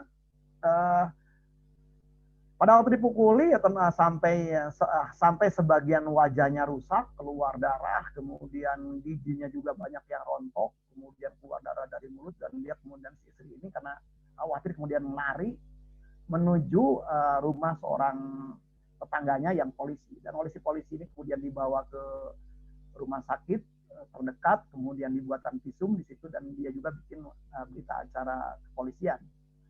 Dan pada waktu sudah relatif sembuh, si istri ini kemudian melakukan gugatan cerai, ya, jadi khuluk gitu ya ke pengadilan agama. Nah, seiring dengan proses berlangsung, si suaminya ditangkap oleh kepolisian, kemudian juga, nah setelah si istrinya tadi sembuh tadi, dia lihat bahwa di polsek itu, di tempat tahanan polsek itu nggak ada satupun keluarga dari suami yang pernah datang ke situ, karena mereka juga malu dan juga mereka jengkel dengan si suami. Dan si istri timbul rasa kasihan. Karena bisa jadi dia makannya tidak diperhatikan, pakaiannya juga itu aja. Akhirnya dia membawa anaknya dan kemudian membawa pakaian ganti gitu ya. Dan setiap 2 hari sekali dia berkunjung ke polsek. Kemudian setelah pindah menjadi tahanan kejaksaan, dia tetap berkunjung. Kemudian dia juga bawa makanan segala macam, dan ketika misalnya saja sudah di lapas pun begitu. Walaupun statusnya pada waktu itu sudah terjadi perceraian. Nah, berarti di situ si istri adalah melakukan pemaafan. Apa ciri dari pemaafan tadi? Si istri mau melakukan hal-hal yang baik tadi. Ya, walau bagaimanapun dia manusia. Dia perlu dibantu, perlu ditolong, terlepas bahwa dia melakukan kezaliman pada diri saya. Kenapa dia tidak mengampuni tadi? Dia udah dalam bahasa Sunda sudah nista maja utama, sudah melampaui ambang batas saya gitu dalam mentoleransi kelakuan si suami saya.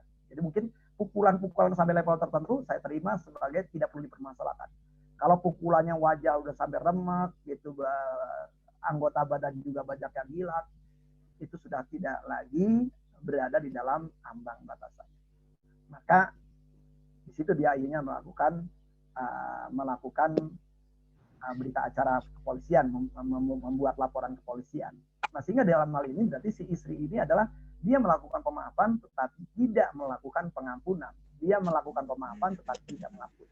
Artinya sah-sah saja seseorang memaafkan tetapi tidak mengampuni orang yang bersangkutan. Nah, kemudian yang berikutnya memaafkan beda dengan perdamaian. Jadi kalau di dalam perdamaian berarti hubungan Anda akan baik kembali. Perdamaian itu kan dalam bahasa Inggrisnya rekonsiliasi. Nah, sehingga terjadi menyatu kembali, terjadi bersatu kembali antara Anda dengan orang lain yang tadinya relasi Anda, hubungan Anda barangkali sudah hampir rusak gara-gara perilaku tertentu. Nah, dalam kasus si istri tadi, maka si istri tadi adalah ditanya nih oleh anaknya, kan nih walaupun babe udah ditahan sampai babe lepas tuh nya kan masih nengokin. Kawin lagi aja deh nya sama babe gitu. Oh, nya masih sayang. Kata si nya nih ogah gitu. Cukuplah 25 tahun gue nikah sama bebe lu. Dan yang nya dapetin cuman tubuh yang rusak dan lu tahu sendiri gitu. Nya nggak mau nikah lagi sama babe lu. Cukup 25 tahun itu nya kenal sama babe lu. Nah, di dalam tema ini berarti pemaafan tidak dilanjutkan dengan perdamaian. Artinya boleh-boleh saja. Banyak kisah-kisah Nabi juga yang begitu gitu. Artinya Nabi memaafkan kaum itu tetapi Nabi tidak berdamai dengan kaum itu. Ya, artinya jadi kalau misalnya memaafkan harus berdamai, Anda bisa bayangkan. Jadi kalau misalnya ada seseorang yang diperkosa gitu ya, dan dia harus kemudian menjalin hubungan yang baik gitu dengan orang si pemerkosa. Nah, bahkan di beberapa adat ada yang begitu, kan kasihan juga gitu secara psikologis. Nah, kemudian memaafkan beda dengan pembenaran. Nah, pembenaran itu artinya berarti Anda mencari ragam alasan atau mencari rasionalisasi kenapa seseorang itu zolim terhadap Anda. Oh, dia memukul aku karena aku begini. Oh, dia wajar dia melakukan gini karena aku begini. Nah, ketika Anda melakukan yang kayak gitu, itu adalah namanya Anda berarti adalah sedang tidak melakukan pemaafan, tetapi sedang melakukan pembenaran. Nah, baik teman-teman, kita sampai slide ini saja. Sayang, waktu kita tinggal 40 menit lagi, kita gunakan saja untuk tanya jawab. Saya kembalikan kepada moderator. Baik, terima kasih Bapak Asep atas pemaparan materinya. Nah, sekarang tiba ya di waktu tanya jawab. Apabila ada yang ingin bertanya, bisa raise hand dan mengemukakan pertanyaannya. Sebelumnya tadi ada yang bertanya juga, Pak, di kolom chat. Mohon izin bertanya, bagaimana cara mengobati fobia terhadap serangga dengan menggunakan terapi pemaafan? Mungkin bisa dijawab terlebih dahulu, Pak. Terima kasih. Oke, jadi saya nggak tahu gitu ya penyebab fobia Anda apa. Ya, penyebab fobia Anda apa. Karena fobia itu macam-macam juga. Jadi ada fobia yang memang karena misalnya gini, misalnya ibu Anda kalau ngelihat kecoa langsung loncat. Anda pun juga langsung loncat gitu dia kecoa. Nah, kalau yang seperti itu sebenarnya fobia yang disebabkan oleh karena Anda mendapatkan pemodelan perilaku. Jadi sama dengan ya sebagai kanak-kanak Anda cuma ngelihat aja gitu ya, cuma copy paste gitu dari apa yang dilakukan oleh orang tua. Nah, fobia seperti ini tentunya saja tidak perlu menggunakan terapi pemaafan ya. Itu bisa menggunakan behavior terapi gitu ya. Anda cukup datang ke konselor, Anda datang ke psikolog akan diajarkan gitu. Pelan-pelan lah cara sehingga Anda berani gitu memegang kecoa atau berani misalnya mengusir kecoa atau berani ngelempar kecoa gitu ya. Nah, tetapi fobia-fobia yang datang kepada saya adalah fobia-fobia yang kaitannya memang ada ulah orang lain. Ada ulah orang lain. Jadi kecoa itu akhirnya cuma menjadi lambang saja. Jadi ada ulah orang lain, ada teman yang sedemikian konyolnya misalnya saja menaruh sebenarnya mainan-mainan kecoa gitu di makanan saya dan itu dilakukannya adalah pada waktu sebuah upacara tertentu yang di situ banyak orang, sehingga saya termalukan di situ. Nah, di dalam tema-tema itu berarti fobia itu dikaitkannya dengan sebuah tema lain. Nah, jadi untuk tema Anda, saya rasa bukan terapi pemaafan. Kembali tadi fobianya seperti apa. Ya, jadi di dalam forum yang singkat ini tidak cukup waktu gitu untuk menjelaskan itu. Baik. Oke, lalu ini ada pertanyaan yang kedua dari rekannya Pak Henry. Memaafkan terutama ke diri sendiri banyak membebaskan diri dari berbagai penyakit. Bagaimana caranya pemaafan pada diri sendiri? Mungkin bisa dijawab, Pak. Terima kasih. Baik. Jadi pemaafan pada diri sendiri itu adalah kenapa banyak orang sulit memaafkan diri sendiri atau kenapa orang menyalahkan diri sendiri. Orang menyalahkan diri sendiri itu dari berbagai macam kasus yang pernah saya tangani. Yang pertama adalah karena pernah melakukan kesalahan. Pernah melakukan kesalahan ini apa? Kesalahan yang pertama untuk dirinya juga. Keputusan-keputusan yang keliru gitu ya kepada dirinya. Yang kedua, kesalahan itu juga kepada orang lain. Yang kedua, dia justru tidak melakukan hal yang seharusnya dilakukan gitu pada suatu masa. Ya, harusnya saya melakukan ini, tetapi saya tidak melakukan ini. Akibat tidak melakukan ini, maka terjadi sesuatu pada diri saya. Nah, jadi di dalam tema-tema seperti itu, orang yang bersangkutan akhirnya terjebak ke dalam sebuah modus dia mentersangkakan dirinya, dia kemudian mendakwakan dirinya, kemudian dia mempidanakan dirinya. Nah, sehingga kalau kita ngobrol dengan orang-orang yang sedang menyalahkan diri sendiri itu, seakan-akan di dalam dialog yang ada di dalam benaknya itu, dialognya itu mirip peradilan sesat. Saya mengatakan peradilan sesat itu kalau peradilan yang benar, di situ ada tersangka, di situ ada yang namanya jaksa penuntut umum, JPU, di situ ada pembela, ya, ada tim pembela, ya, dan di situ ada hakim. Nah, tetapi di dalam dialog orang-orang yang sedang menyalahkan dirinya sendiri itu umumnya adalah cuman ada tersangka yaitu dirinya, kemudian ada jaksa penuntut umum yaitu dirinya, ada hakim yaitu dirinya, tetapi minus pembela.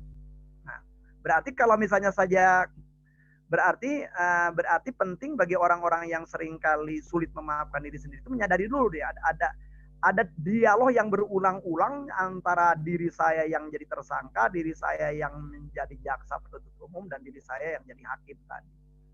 Nah, yang tidak ada diri saya yang jadi pembela. Nah, jadi terlepas apapun, penting bahwa orang-orang ini adalah memunculkan dirinya yang pembela. Jadi terlepas apapun bahwa tindakan seperti itu terjadi harus dibela juga. Terlepas bahwa saya tetap keliru. Terlepas bahwa kan pembelaan itu, para pembela itu tahu bahwa kliennya itu bersalah, tetapi dia mencari ragam cara supaya katakan saja tindak pidana yang dikenakan ke orang yang bersangkutan adalah tidak berat-berat amat lah kira-kira begitu. Nah, berarti penting juga ada pembelaan terhadap diri kita sendiri. Nah, yang kedua adalah perlu dipikirkan bagi orang-orang yang menyalahkan diri sendiri itu umumnya adalah seringkali mengalami pemikiran distorsi. Pemikiran distorsi yang paling banyak di orang-orang yang menyalahkan diri sendiri adalah ketimbang gue salah, mendingan gue nggak ngapa-ngapain. Ketimbang aku melakukan kesalahan lagi, mendingan aku tidak melakukan apa-apa. Kalau misalnya kesalahan pergaulan, aku mulai sekarang nggak gaul lagi. Ketimbang aku kemudian menjadi banyak masalah gara-gara bergaul. Nah, ini juga menjadi banyak keputusan-keputusan yang keliru. Yang ujung-ujungnya adalah justru lahirlah ragam kesalahan baru akibat tidak melakukan apa-apa. Nah, jadi apa yang bisa dilakukan oleh orang yang menyalahkan diri sendiri? Yang pertama adalah ambil kertas, kemudian tulis kesalahan-kesalahan apa sih yang Anda buat. Jadi kesalahan-kesalahan apa saja yang Anda pernah buat kepada diri Anda sendiri. Kemudian yang kedua, gara-gara kesalahan itu kerugian-kerugian apa yang Anda peroleh. Ada nggak sisi manfaat dari kelakuan itu? Nah, kemudian yang ketiga, berarti pertanyaan berikutnya adalah saya perlu bertobat kepada diri saya sendiri. Nah, jadi sebelum dinamakan pemaafan berarti pertobatan perlu dilakukan.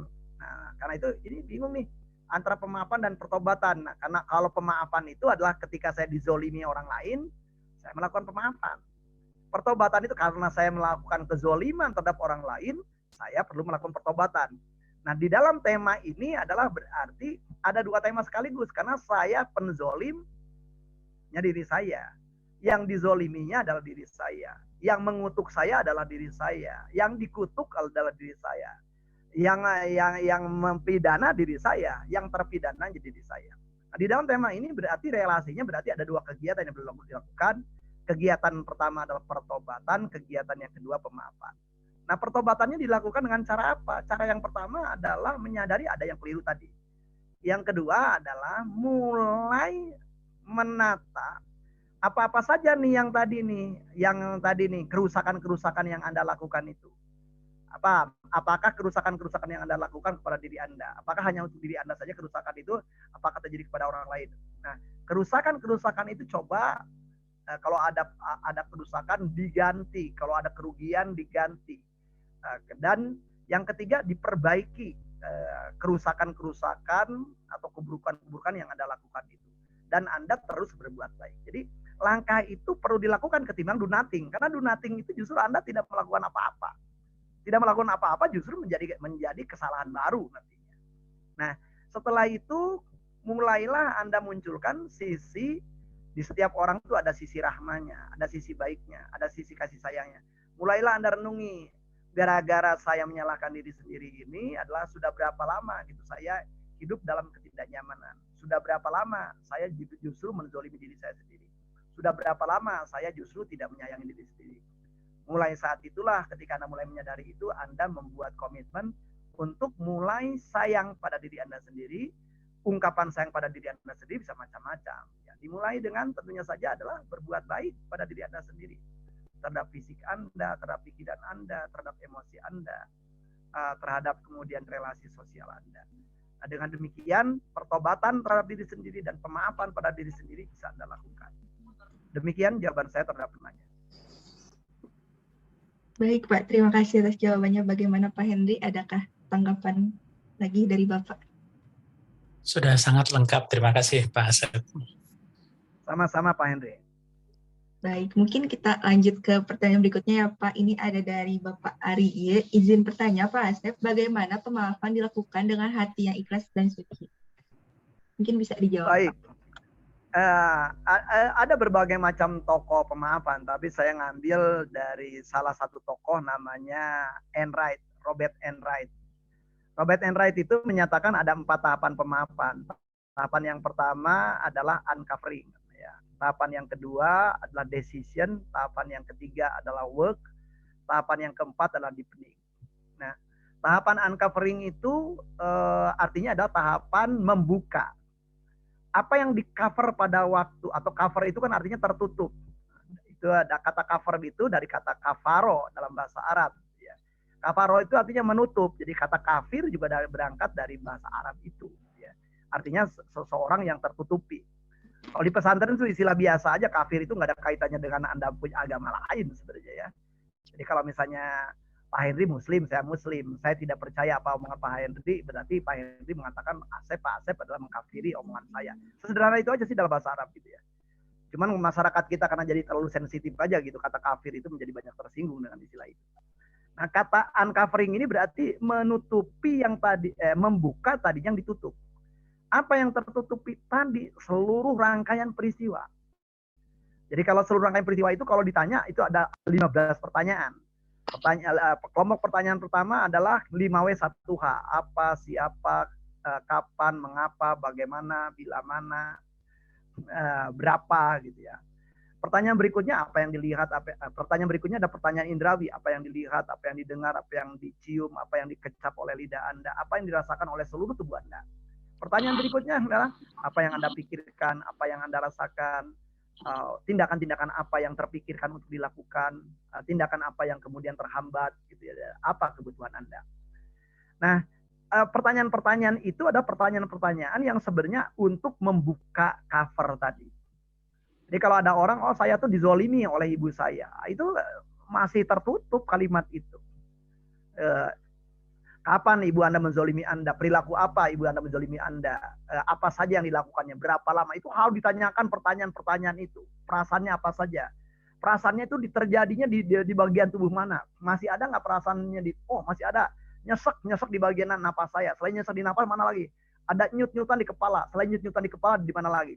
Nah, uncovering itu seperti itu. Jadi seseorang itu benar-benar terbuka akan efek dari sebuah pengalaman ketidakadilan tadi.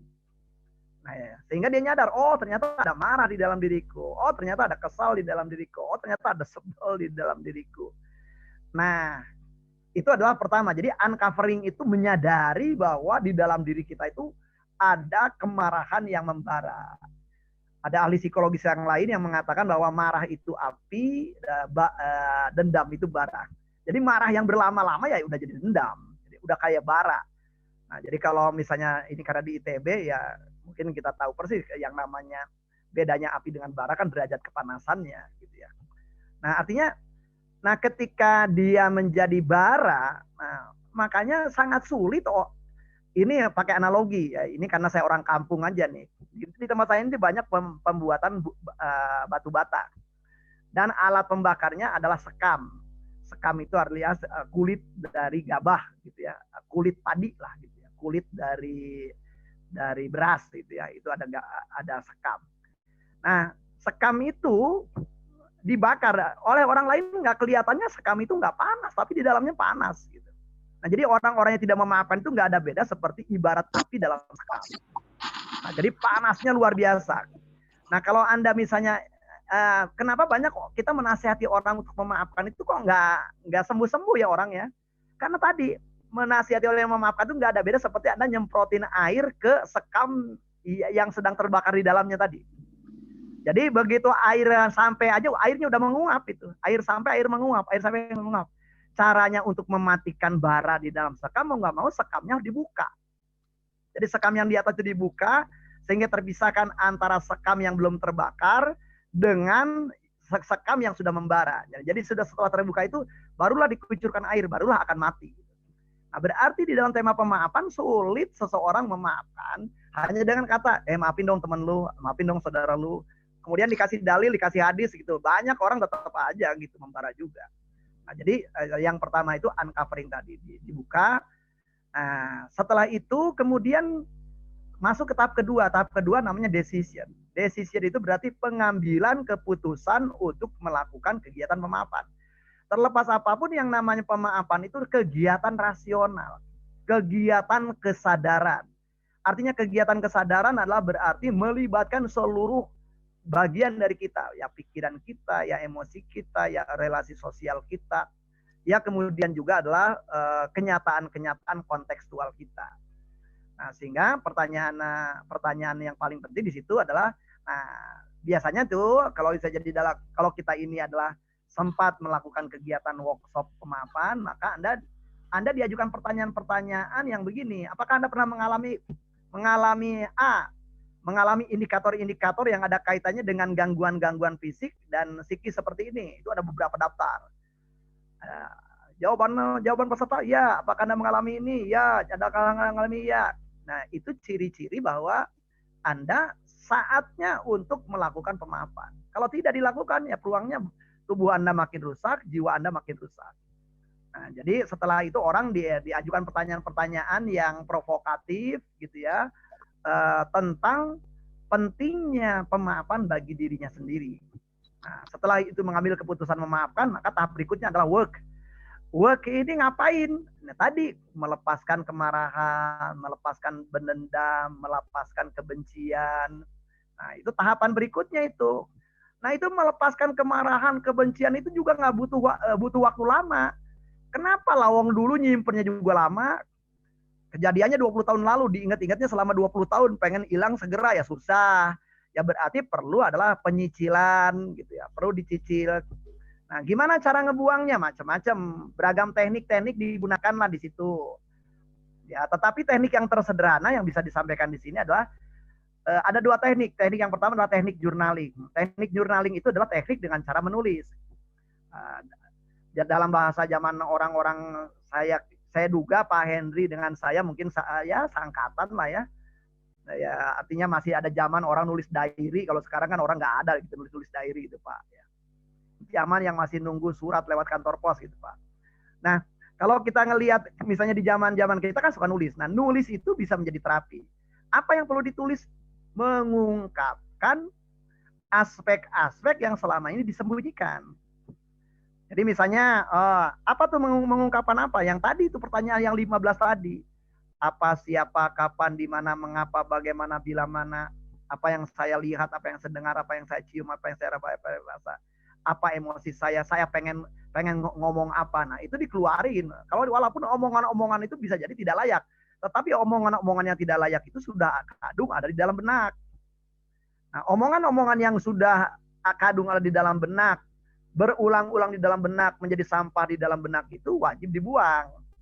Nah, sulit kalau dibiarin begitu aja. Nah, cara ngebuangnya lewat apa? Lewat tulisan. Punten nih. Di dalam bahasa Sunda, ya kalau misalnya kita main ke daerah Sunda, ke daerah Cicadas, Cicahem gitu kan, terutama di Cicahem ya, kan sering kali itu kita ketemu, kemana si anjing gitu ya. Jadi bukan anjing ya, tapi anjing ya. Siapa gong gitu ya. Anggap aja ada kata-kata seperti itu. Atau kalau di Jawa Timur misalnya ada kata jancu, atau di daerah Sumatera ada kata cuki mai. Anggap aja kata-kata tertentu yang seringkali dipakai sebagai mewakili kata-kata melepaskan emosi-emosi negatif. Nggak apa-apa menulis kalimat-kalimat begitu, kata-kata kayak gitu. Kenapa? Kata-kata seperti itu udah kadung ada di dalam benak Anda. Nah, jadi itu bisa dilepaskan. Nah, itu nulisnya sampai seberapa banyak atau seberapa halaman. Baca masih ada kesel, tulis lagi. Baca masih kesel, tulis lagi. Sampai benar-benar Anda plong. Nah, kalau teknik journaling begitu. Dan itu efektif kalau dilakukan sendirian. Atau orangnya masih ada. Dan menurut Anda kayaknya kalau orang itu mengajak berantem sama Anda juga bisa kuat lah. Nah, ini ukurannya masalahnya fisik nih. Kalau misalnya ketemu muka gitu ya.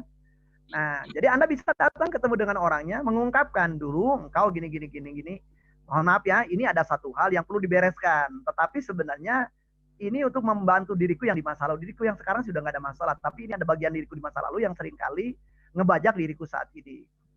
Nah, dulu gini. Ini ada sebuah kalimat yang pengen aku ungkapkan kepada kamu.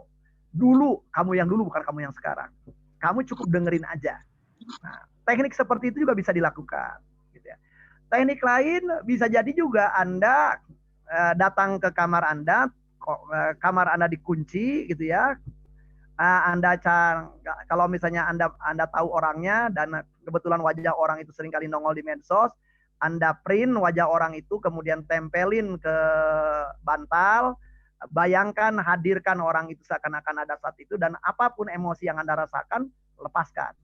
Anda pengen mukul orang itu, pukullah bantal. Anda pengen mencaci, cacilah bantal. Nah, tema-tema seperti ini rupanya juga sudah dilakukan oleh raja-raja Jawa dari abad 16 ya. Itu ada sebuah manuskrip kuno gitu ya. Bagaimana raja-raja Jawa itu membuat emosinya tetap stabil. Antara lain tadi menggunakan terapi bantal itu. Nah, bisa nggak Pak Asep kita menggunakan hal-hal keseharian? Bisa juga. Setiap Anda mandi, niatkan bukan hanya mandi fisik, tetapi mandi ruhani juga. Anda punya kekesalan di hari itu sebelum Anda mandi, ingat bayangkan rasanya di tubuh mana. Jadi pada waktu Anda misalnya mengusap atau menggosok bagian itu, Anda niatkan, saya lepaskan bagian ini, saya kesebel keluar ini. Atau Anda bisa juga pakai buang air besar. Buang air besar, nah itu kan saat lama. Pada waktu buang air besar, ketimbang pikiran Anda ngawur kemana-mana, mendingan pikirkan ambil sebuah kejadian di mana ada perasaan-perasaan jengkel terhadap seseorang, Anda niatkan. Oh, aku punya perasaan jengkel terhadap orang ini, dan aku ambil perasaan jengkel terhadap orang ini, dan aku niatkan buang perasaan jengkel orang ini dengan terbuangnya kotoranku. Bisa juga begitu. Nah, apabila kita mau menggunakan pendekatan-pendekatan latihan-latihan yang dilakukan oleh para sufi, mereka biasanya melakukannya adalah ba'da sholat. Ba'da sholat. Jadi ba'da sholat apa yang dilakukan setelah Anda sholat, Anda biasanya mungkin punya zikir atau wirid-wirid yang Anda lakukan. Kemudian Anda termenung sejenak, dimulai dari membayangkan, katakanlah misalnya ini waktu zuhur ya. Jadi dari subuh ke zuhur ini, apakah ada pengalaman Anda dengan orang-orang yang baik hari itu? Ada, oh saya ketemu dengan Pak Henry Samsudin, orangnya baik. Jadi saya bayangkan Pak Henry, saya bayangkan wajah Pak Henry, dan saya berdoa kepada Allah, ya Allah, aku berterima kasih kepada Engkau, aku sudah dipertemukan dengan Pak Henry Samsudin. Berikan kebaikan kepada Pak Henry Samsudin, berikan kemudahan kepada Pak Henry Samsudin, berikan kekayaan kepada Pak Henry Samsudin, memberikan kebermanfaatan kepada Pak Henry Samsudin. Nah, setelah itu Anda ingat-ingat pengalaman yang buruk dengan seseorang di hari itu. Ya Allah, di hari ini atas izin Engkau, aku ketemu dengan orang yang aku belum paham kenapa dia berperilaku demikian. saat ini perasaan yang aku alami adalah aku kesal, aku kecewa, aku marah apa aja. Ya Allah, bisa jadi ada itibar, ada maksud aku dipertemukan dengan orang ini, tapi saat ini aku belum tahu. Ya Allah, berikanlah kepada orang ini kebaikan, berikanlah kepada orang ini keagungan, berikanlah kepada orang ini kemuliaan. Nah, jadi di dalam ajaran-ajaran sufi yang diajarkan adalah begitu. Jadi bagaimana kita dilatih untuk detach. Detach itu artinya berarti saya tidak attach, saya tidak terasosiasi. Berarti saya membuat jarak dengan pikiran saya membuat jarak dengan emosi saya, dengan cara saya berdoa. Nah, jadi kalau tadi ada pertanyaan karena ini berkaitan dengan ikhlas, ikhlas itu dalam bahasa Arab itu sesuatu yang dikaitkan dengan Tuhan, dengan keberadaan Tuhan. Ikhlas itu berkaitan dengan ihsan. Dimanapun kita berada, kita merasa ada Tuhan, ada Allah, maka otomatis Anda hanyalah akan mungkin memaafkan dengan ikhlas kalau Anda menyadari bahwa ada Allah bersama Anda ketika dalam melakukan kegiatan pemaafan. Nah, tahap berikutnya adalah deepening. Deepening itu berarti Anda mendapatkan kedalaman dari proses yang Anda alami. Di sini semacam upaya-upaya filosofi untuk diri Anda sendiri. Terlepas apapun dari kezoliman yang dialami orang itu, ada nggak sih manfaat dari kejadian itu? Nah, selama 12 tahun melakukan kegiatan kelompok, psikologi kelompok tentang pemaafan ini, lebih dari, jadi kalau misalnya 30 kali 12, lebih dari 360 komunitas, umumnya jawaban yang saya peroleh menarik juga.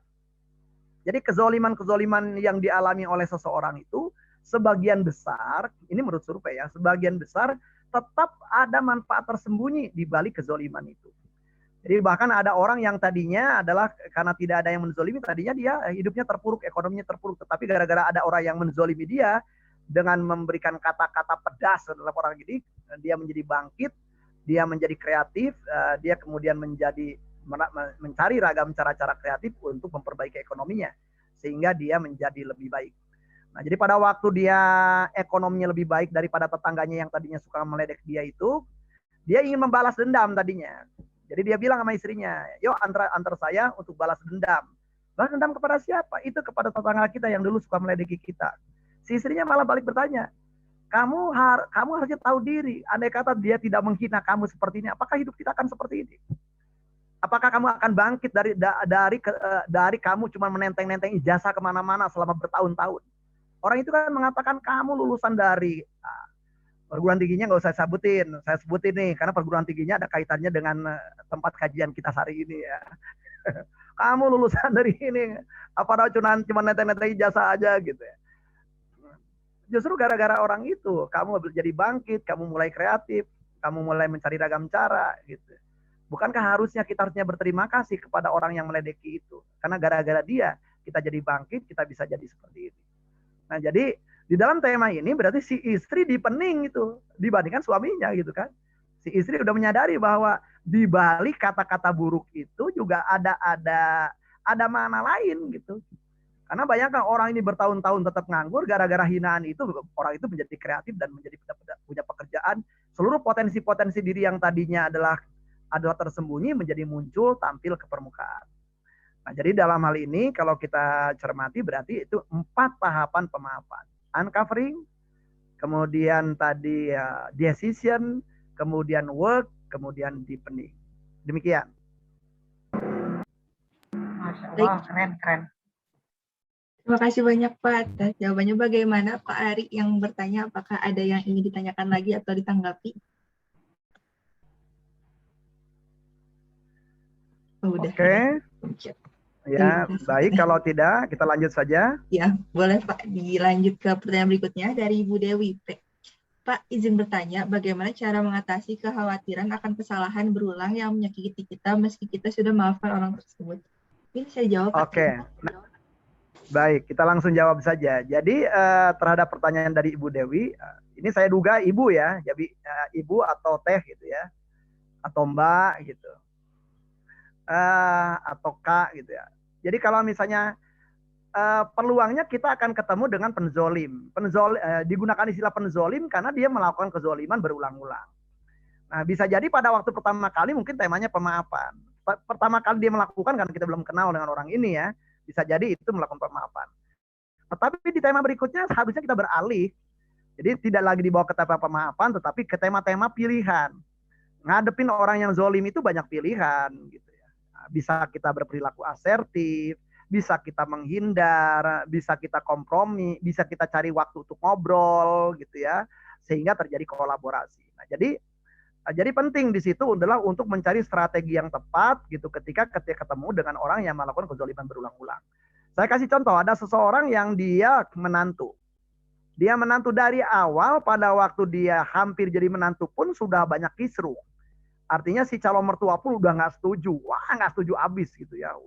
Sampai ngirim preman dan segala macam gitu supaya membatalkan gitu. Nah, nggak tahu kayak gimana, pokoknya nekat nih, perjuangan demi cinta gitu ya. Sehingga tetap akhirnya dapat terjadilah pernikahan. Setelah pernikahan apakah mertua berubah? Enggak, makin parah gitu.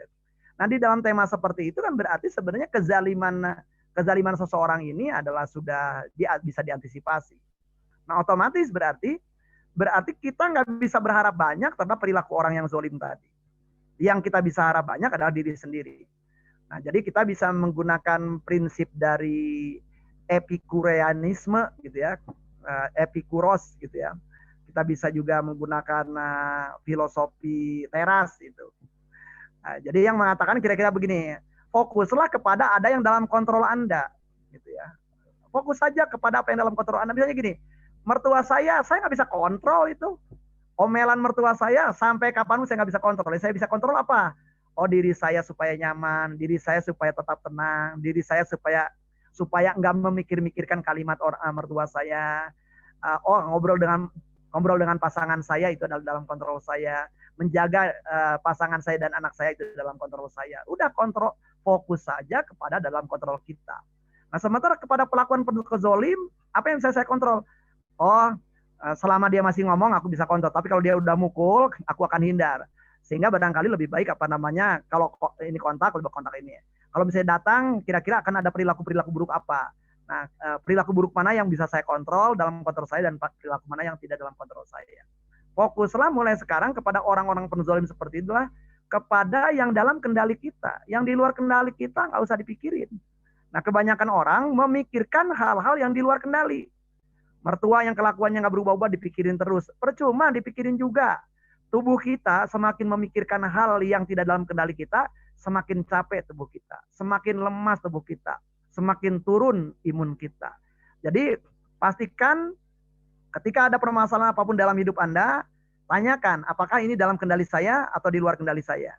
Nah, kalau gitu apa dong ciri-ciri sebuah masalah dalam kendali saya? Ada 5 pertanyaan yang perlu Anda tanyakan. Pertanyaan pertama adalah, apakah Anda memang menginginkan perubahan dalam aspek itu? Pertanyaan kedua, apakah Anda mempunyai pengaruh atau Anda bisa pinjam pengaruh dari orang lain dalam rangka mengubah itu? Pertanyaan yang ketiga, apakah Anda punya kompetensi, entah berupa pengetahuan, keterampilan, pengalaman dalam rangka mengubah itu? Yang berikutnya adalah berkaitan dengan sumber daya. Sumber daya itu biasanya di kalangan manajemen menggunakan istilah 5M. Apakah Anda punya money, material, mesin, metode. Gitu. Apakah Anda punya orang yang bisa membantu Anda? Apakah Anda punya peralatan untuk membantu Anda dalam rangka mengubah itu? Apakah Anda punya metode atau ragam cara atau prosedur untuk melakukan itu? Dan apakah Anda juga punya uang gitu? Kalau itu membutuhkan biaya. Dan pertanyaan kelima adalah apakah Anda punya kesediaan waktu gitu untuk itu?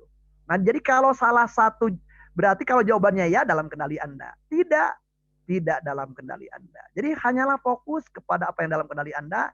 Insya Allah pikiran Anda bersih-bersih aja. Insya Allah pikiran Anda suci-suci aja. Selama Anda memasukkan ke dalam benak Anda hal-hal yang tidak dalam kendali Anda, dijamin Anda cepat terkena gangguan jiwa. Demikian. Baik, terima kasih banyak Pak atas jawabannya. Gimana Bu Dewi, apakah ada yang ingin ditanyakan atau ditanggapi? Sudah cukup Mbak, terima kasih Pak atas jawabannya. Nah, sama-sama Bu Dewi. Baik, mungkin kita lanjut ke pertanyaan berikutnya ya Pak. Ini ada dari Teh Nenden. Ya. Saya izin bertanya. Saya rasa pertanyaan dari Teh Nenden ini sudah ditanyakan tadi ya. Oh, sudah ditanyakan. Oleh penanya yang berbeda. Ya. Jadi lanjut aja yang berikutnya mungkin ya dari ya. Muhammad Ali. Muhammad Ali ya. Ya, dari Pak, mau saya bertanya, bagaimana cara melakukan forgiveness terapi pada gangguan mental, depresi, bunuh diri? Jadi otomatis Anda sendiri yang mulainya berarti tergantung teknik terapi dalam rangka depresinya. Nah, nanti di depresi, sebagian klien-klien depresi yang pernah saya tangani, umumnya orang-orang yang mengalami depresi itu kalau kita menggunakan pendekatan yang dinamakan ego state terapi dari Gordon Emerson. Sekarang Gordon Emerson menggunakan istilah itu adalah sebagai dissociative terapi. Umumnya di orang-orang yang mengalami itu banyak ego state orang, atau ahli lain menggunakan banyak part dari personality dari diri orang, atau ahli lain menggunakan banyak mini personality dari orang yang mengalami depresi. Itu adalah seakan-akan adalah saling menyalahkan gitu ya. Nah, berarti Anda kalau kita menggunakan tahap uncovering di sini penting sekali juga gitu memahami bagian-bagian diri yang tadi saling menyalahkan itu. Dan kemudian dialog dengan bagian-bagian diri itu, kemudian mengajak bagian-bagian diri itu adalah untuk mendengar bagian-bagian diri yang lain sehingga dia bisa menuju kepada sebuah perubahan yang lebih baik. Nah, jadi teknik terapi yang bisa Anda gunakan kalau Anda pernah mempelajari gestalt terapi gitu ya, Anda bisa menggunakan empty chair di situ. Jadi empty chairs, nah chairs karena cukup banyak kursinya. Kursi-kursi itu adalah kursi untuk dirinya, dan kursi-kursi lain adalah untuk bagian-bagian dirinya yang seringkali ribut. Nah, seakan-akan kalau dalam bahasa kalau saya di perusahaan itu adalah kalau diibaratkan rapat ya. Jadi yang namanya di benak orang yang mengalami depresi tadi adalah seakan-akan mengalami ada keributan di antara para peserta rapat. Yang peserta rapat yang satu kemudian mengejek peserta rapat yang lain, kemudian menegasikan peserta rapat yang lain. Sehingga riuh rendah, dan sayangnya bagian diri dia sendiri adalah lemah di antara para peserta rapat itu. Yang harusnya dia bisa mengendalikan suara-suara para peserta rapat, justru dia dikendalikan atau dibingungkan oleh para peserta-peserta rapat itu. Nah, kalau dianalogikan adalah seperti itu. Jadi otomatis ya membutuhkan kesiapan Anda juga gitu kalau ingin membantu orang-orang yang mengalami depresi, apalagi terpikir untuk bunuh diri. Bunuh diri juga oleh sebagian orang juga terpikir karena tadi belum tentu orang-orang yang pengen bunuh diri itu sendiri dia sebenarnya adalah tidak berpotensi. Banyak orang-orang klien-klien saya yang mencoba bunuh diri itu sendiri orang-orang potensial. Orang-orang yang sebenarnya mempunyai kreativitas, orang-orang yang sebenarnya adalah punya, dilihat dari kompetensinya adalah mempunyai masa depan yang lebih baik. Hanya saja ada beberapa tema-tema kecil, ada kadang-kadang juga kekeliruan berpikir berangkat dari pengalaman-pengalaman tertentu. Nah, penting bagi Anda tentunya yang melakukan konseling terhadap orang yang bersangkutan mengenali itu, kemudian juga mencoba memperkenalkan di mana distorsi pemikirannya, kemudian juga melakukan rekonstruksi kognisi di diri orang yang bersangkutan. Demikian Pak Muhammad Ali. Oke, gimana dari Bapak Muhammad Ali? Apakah ada yang Muhammad Ali? Jadi terapi apakah namanya? Pak Ali bisa cek resources terapi, Pak. Resources terapi. Nanti Bapak kalau Bapak misalnya punya website LibGen, Bapak bisa cari resources terapi. Tokonya Gordon Emerson. Gordon EMMERSON. Jadi Bapak bisa temukan teknik itu. Dan teknik itu adalah memanfaatkan teknik-teknik gestalt terapi, khususnya adalah empty chairs. Baik. Apakah ada tanggapan dari Bapak Muhammad Ali? Atau ada yang ditanyakan lagi? Oh, ini ada. Oh, baik, Pak. Boleh minta nomornya untuk konsultasi lanjut. Baik. Oke, berikutnya dari Silmi Hanifah. Iya. Ini ada dari Bu Silmi. Nah, jadi dari Ibu Silmi Hanifah sebelumnya terima kasih atas pemaparan materinya. Pemaafan tidak sama dengan pengampunan, tetapi apakah saat kita tidak mengampuni dan masih terdapat emosi negatif seperti misalnya marah atau kesal, itu tetap bisa dikatakan sudah melakukan pemaafan? Ya belum itu. Kan ciri pemaafan nomor 3 itu adalah hati Anda penuh cinta kasih. Jadi kalau ada emosi negatif berarti ya belum ada emosi positif di dalam diri Anda.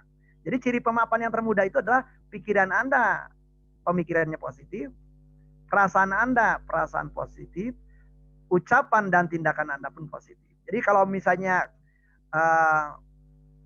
udah tidak mengampuni dan masih terdapat emosi negatif, ya itu otomatis Anda ya tidak mengampuni, ya tidak memaafkan. Demikian. Baik, bagaimana untuk dari Bu Silmi Hanifah, apakah ada tanggapan atau ada yang ingin ditanyakan lagi?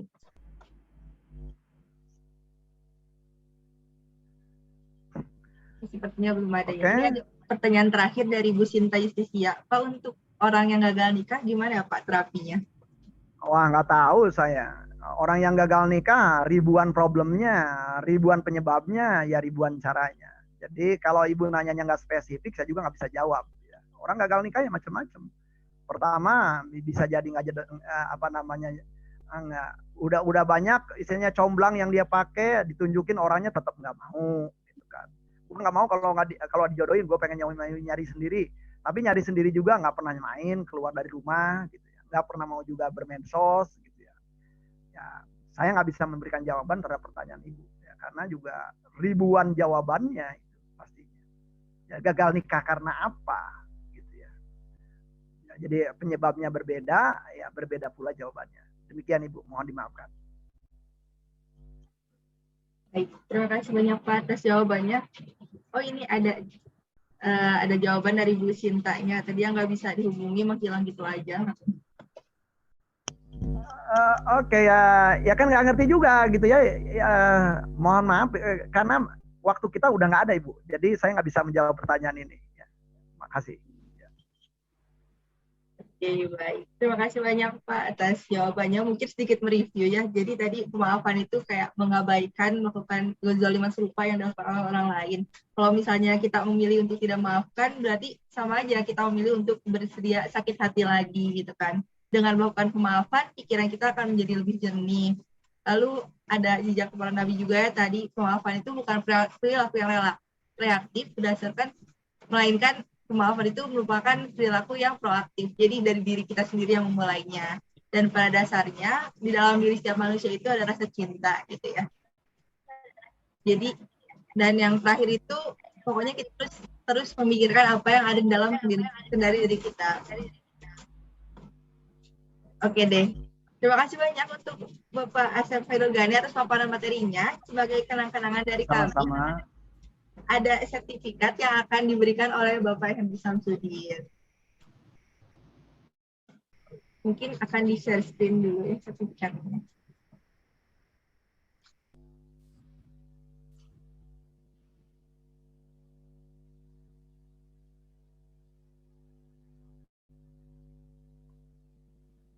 Apakah terlihat? Baik, terlihat. Terima kasih. Pak Asep, sebagai rasa terima kasih kami dan juga apresiasi yang setinggi-tingginya atas materi yang sangat menarik dan sangat relevan dan sangat praktikal ya untuk bisa kita terapkan dalam kehidupan sehari-hari, terutama kami yang banyak berinteraksi dengan mahasiswa dan tentunya juga mahasiswa yang banyak berhadapan dengan kami. Mudah-mudahan apa yang sudah disampaikan oleh Pak Asep itu semua bisa kami pelajari lebih lanjut dan bisa kami terapkan. Dan mohon izin untuk menyampaikan sertifikat yang kami sampaikan secara virtual nih Pak Asep dari Direktorat Kemahasiswaan atas materi dan diskusi yang sudah disampaikan oleh Pak Asep hari ini. Sekali lagi terima kasih Pak Asep. Dari seluruh panitia dan seluruh peserta kami mengucapkan terima kasih semuanya. Assalamualaikum warahmatullahi wabarakatuh. Waalaikumsalam warahmatullahi wabarakatuh. Baik. Mungkin didokumentasikan terlebih dahulu ya Pak. 1, 2, 3. Sekali lagi. 1, 2.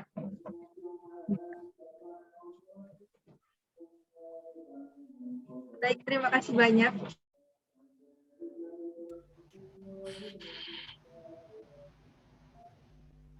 Mbak Hana mute, Mbak.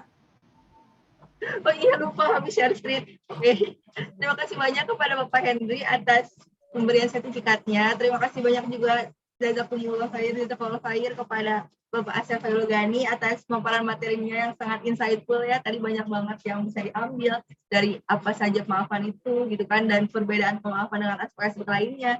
Terima kasih banyak juga kepada seluruh peserta yang telah hadir, Bapak, Ibu, dan teman-teman semua. Mudah-mudahan acara ini bisa menjadi manfaat untuk kita semua. Mungkin sebelum ditutup bisa minta closing statement dari Bapak Asep sebagai penutup acara ini. Silakan, Pak. Baik, teman-teman, ini mumpung bulan Ramadan, saya ingin mengingatkan ada dua kisah yang dikisahkan yang ada kaitannya dengan baginda Rasulullah SAW. Suatu kali baginda Rasul bertanya kepada para sahabat. Jadi para sahabat sedang kumpul, kemudian bertanya, sahabat-sahabat, tahukah kalian siapakah Abu Domdom?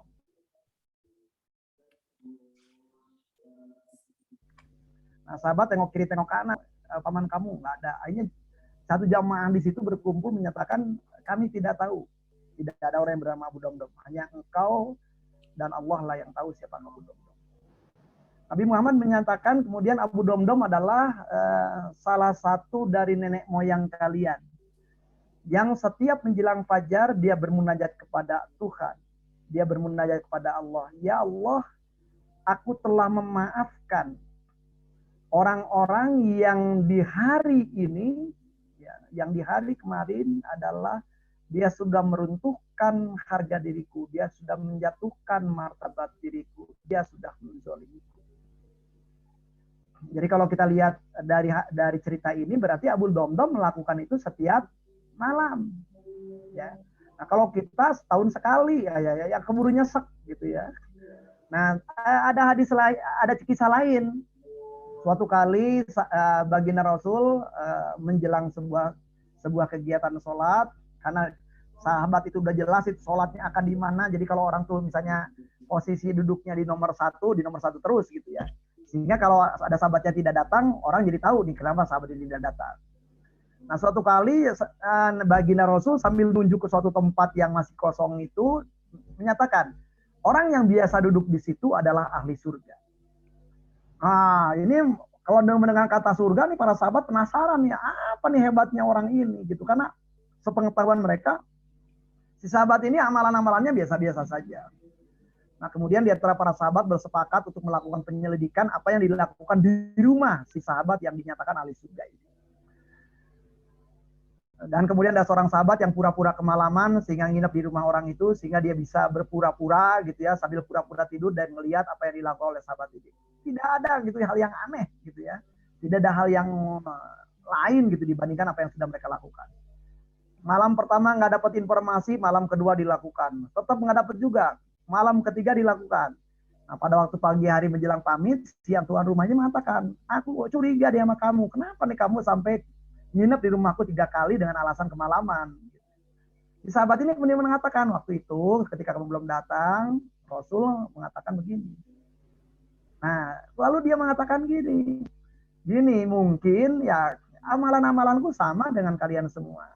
Tetapi aku punya sebuah amalan yang kulakukan adalah tidak pernah aku mulai tidur di suatu malam sebelum aku memaafkan kesalahan-kesalahan orang yang dilakukan oleh orang-orang di hari itu.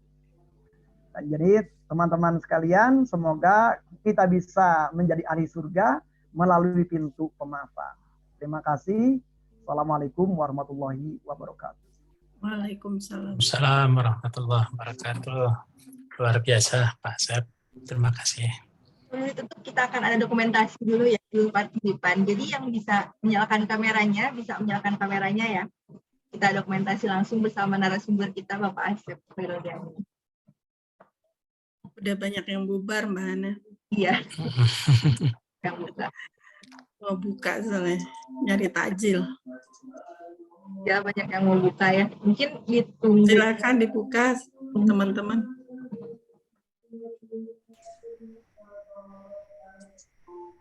Kita tunggu ya. Ya Bu, ditunggu biar semuanya masuk ke dalam frame.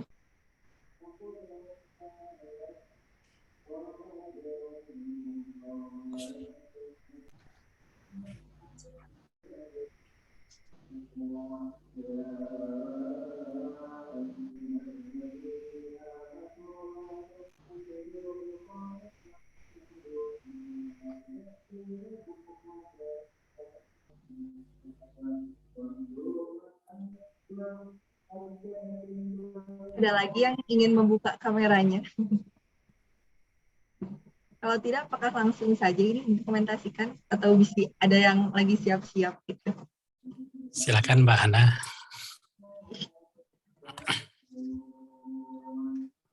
Baik, langsung saja.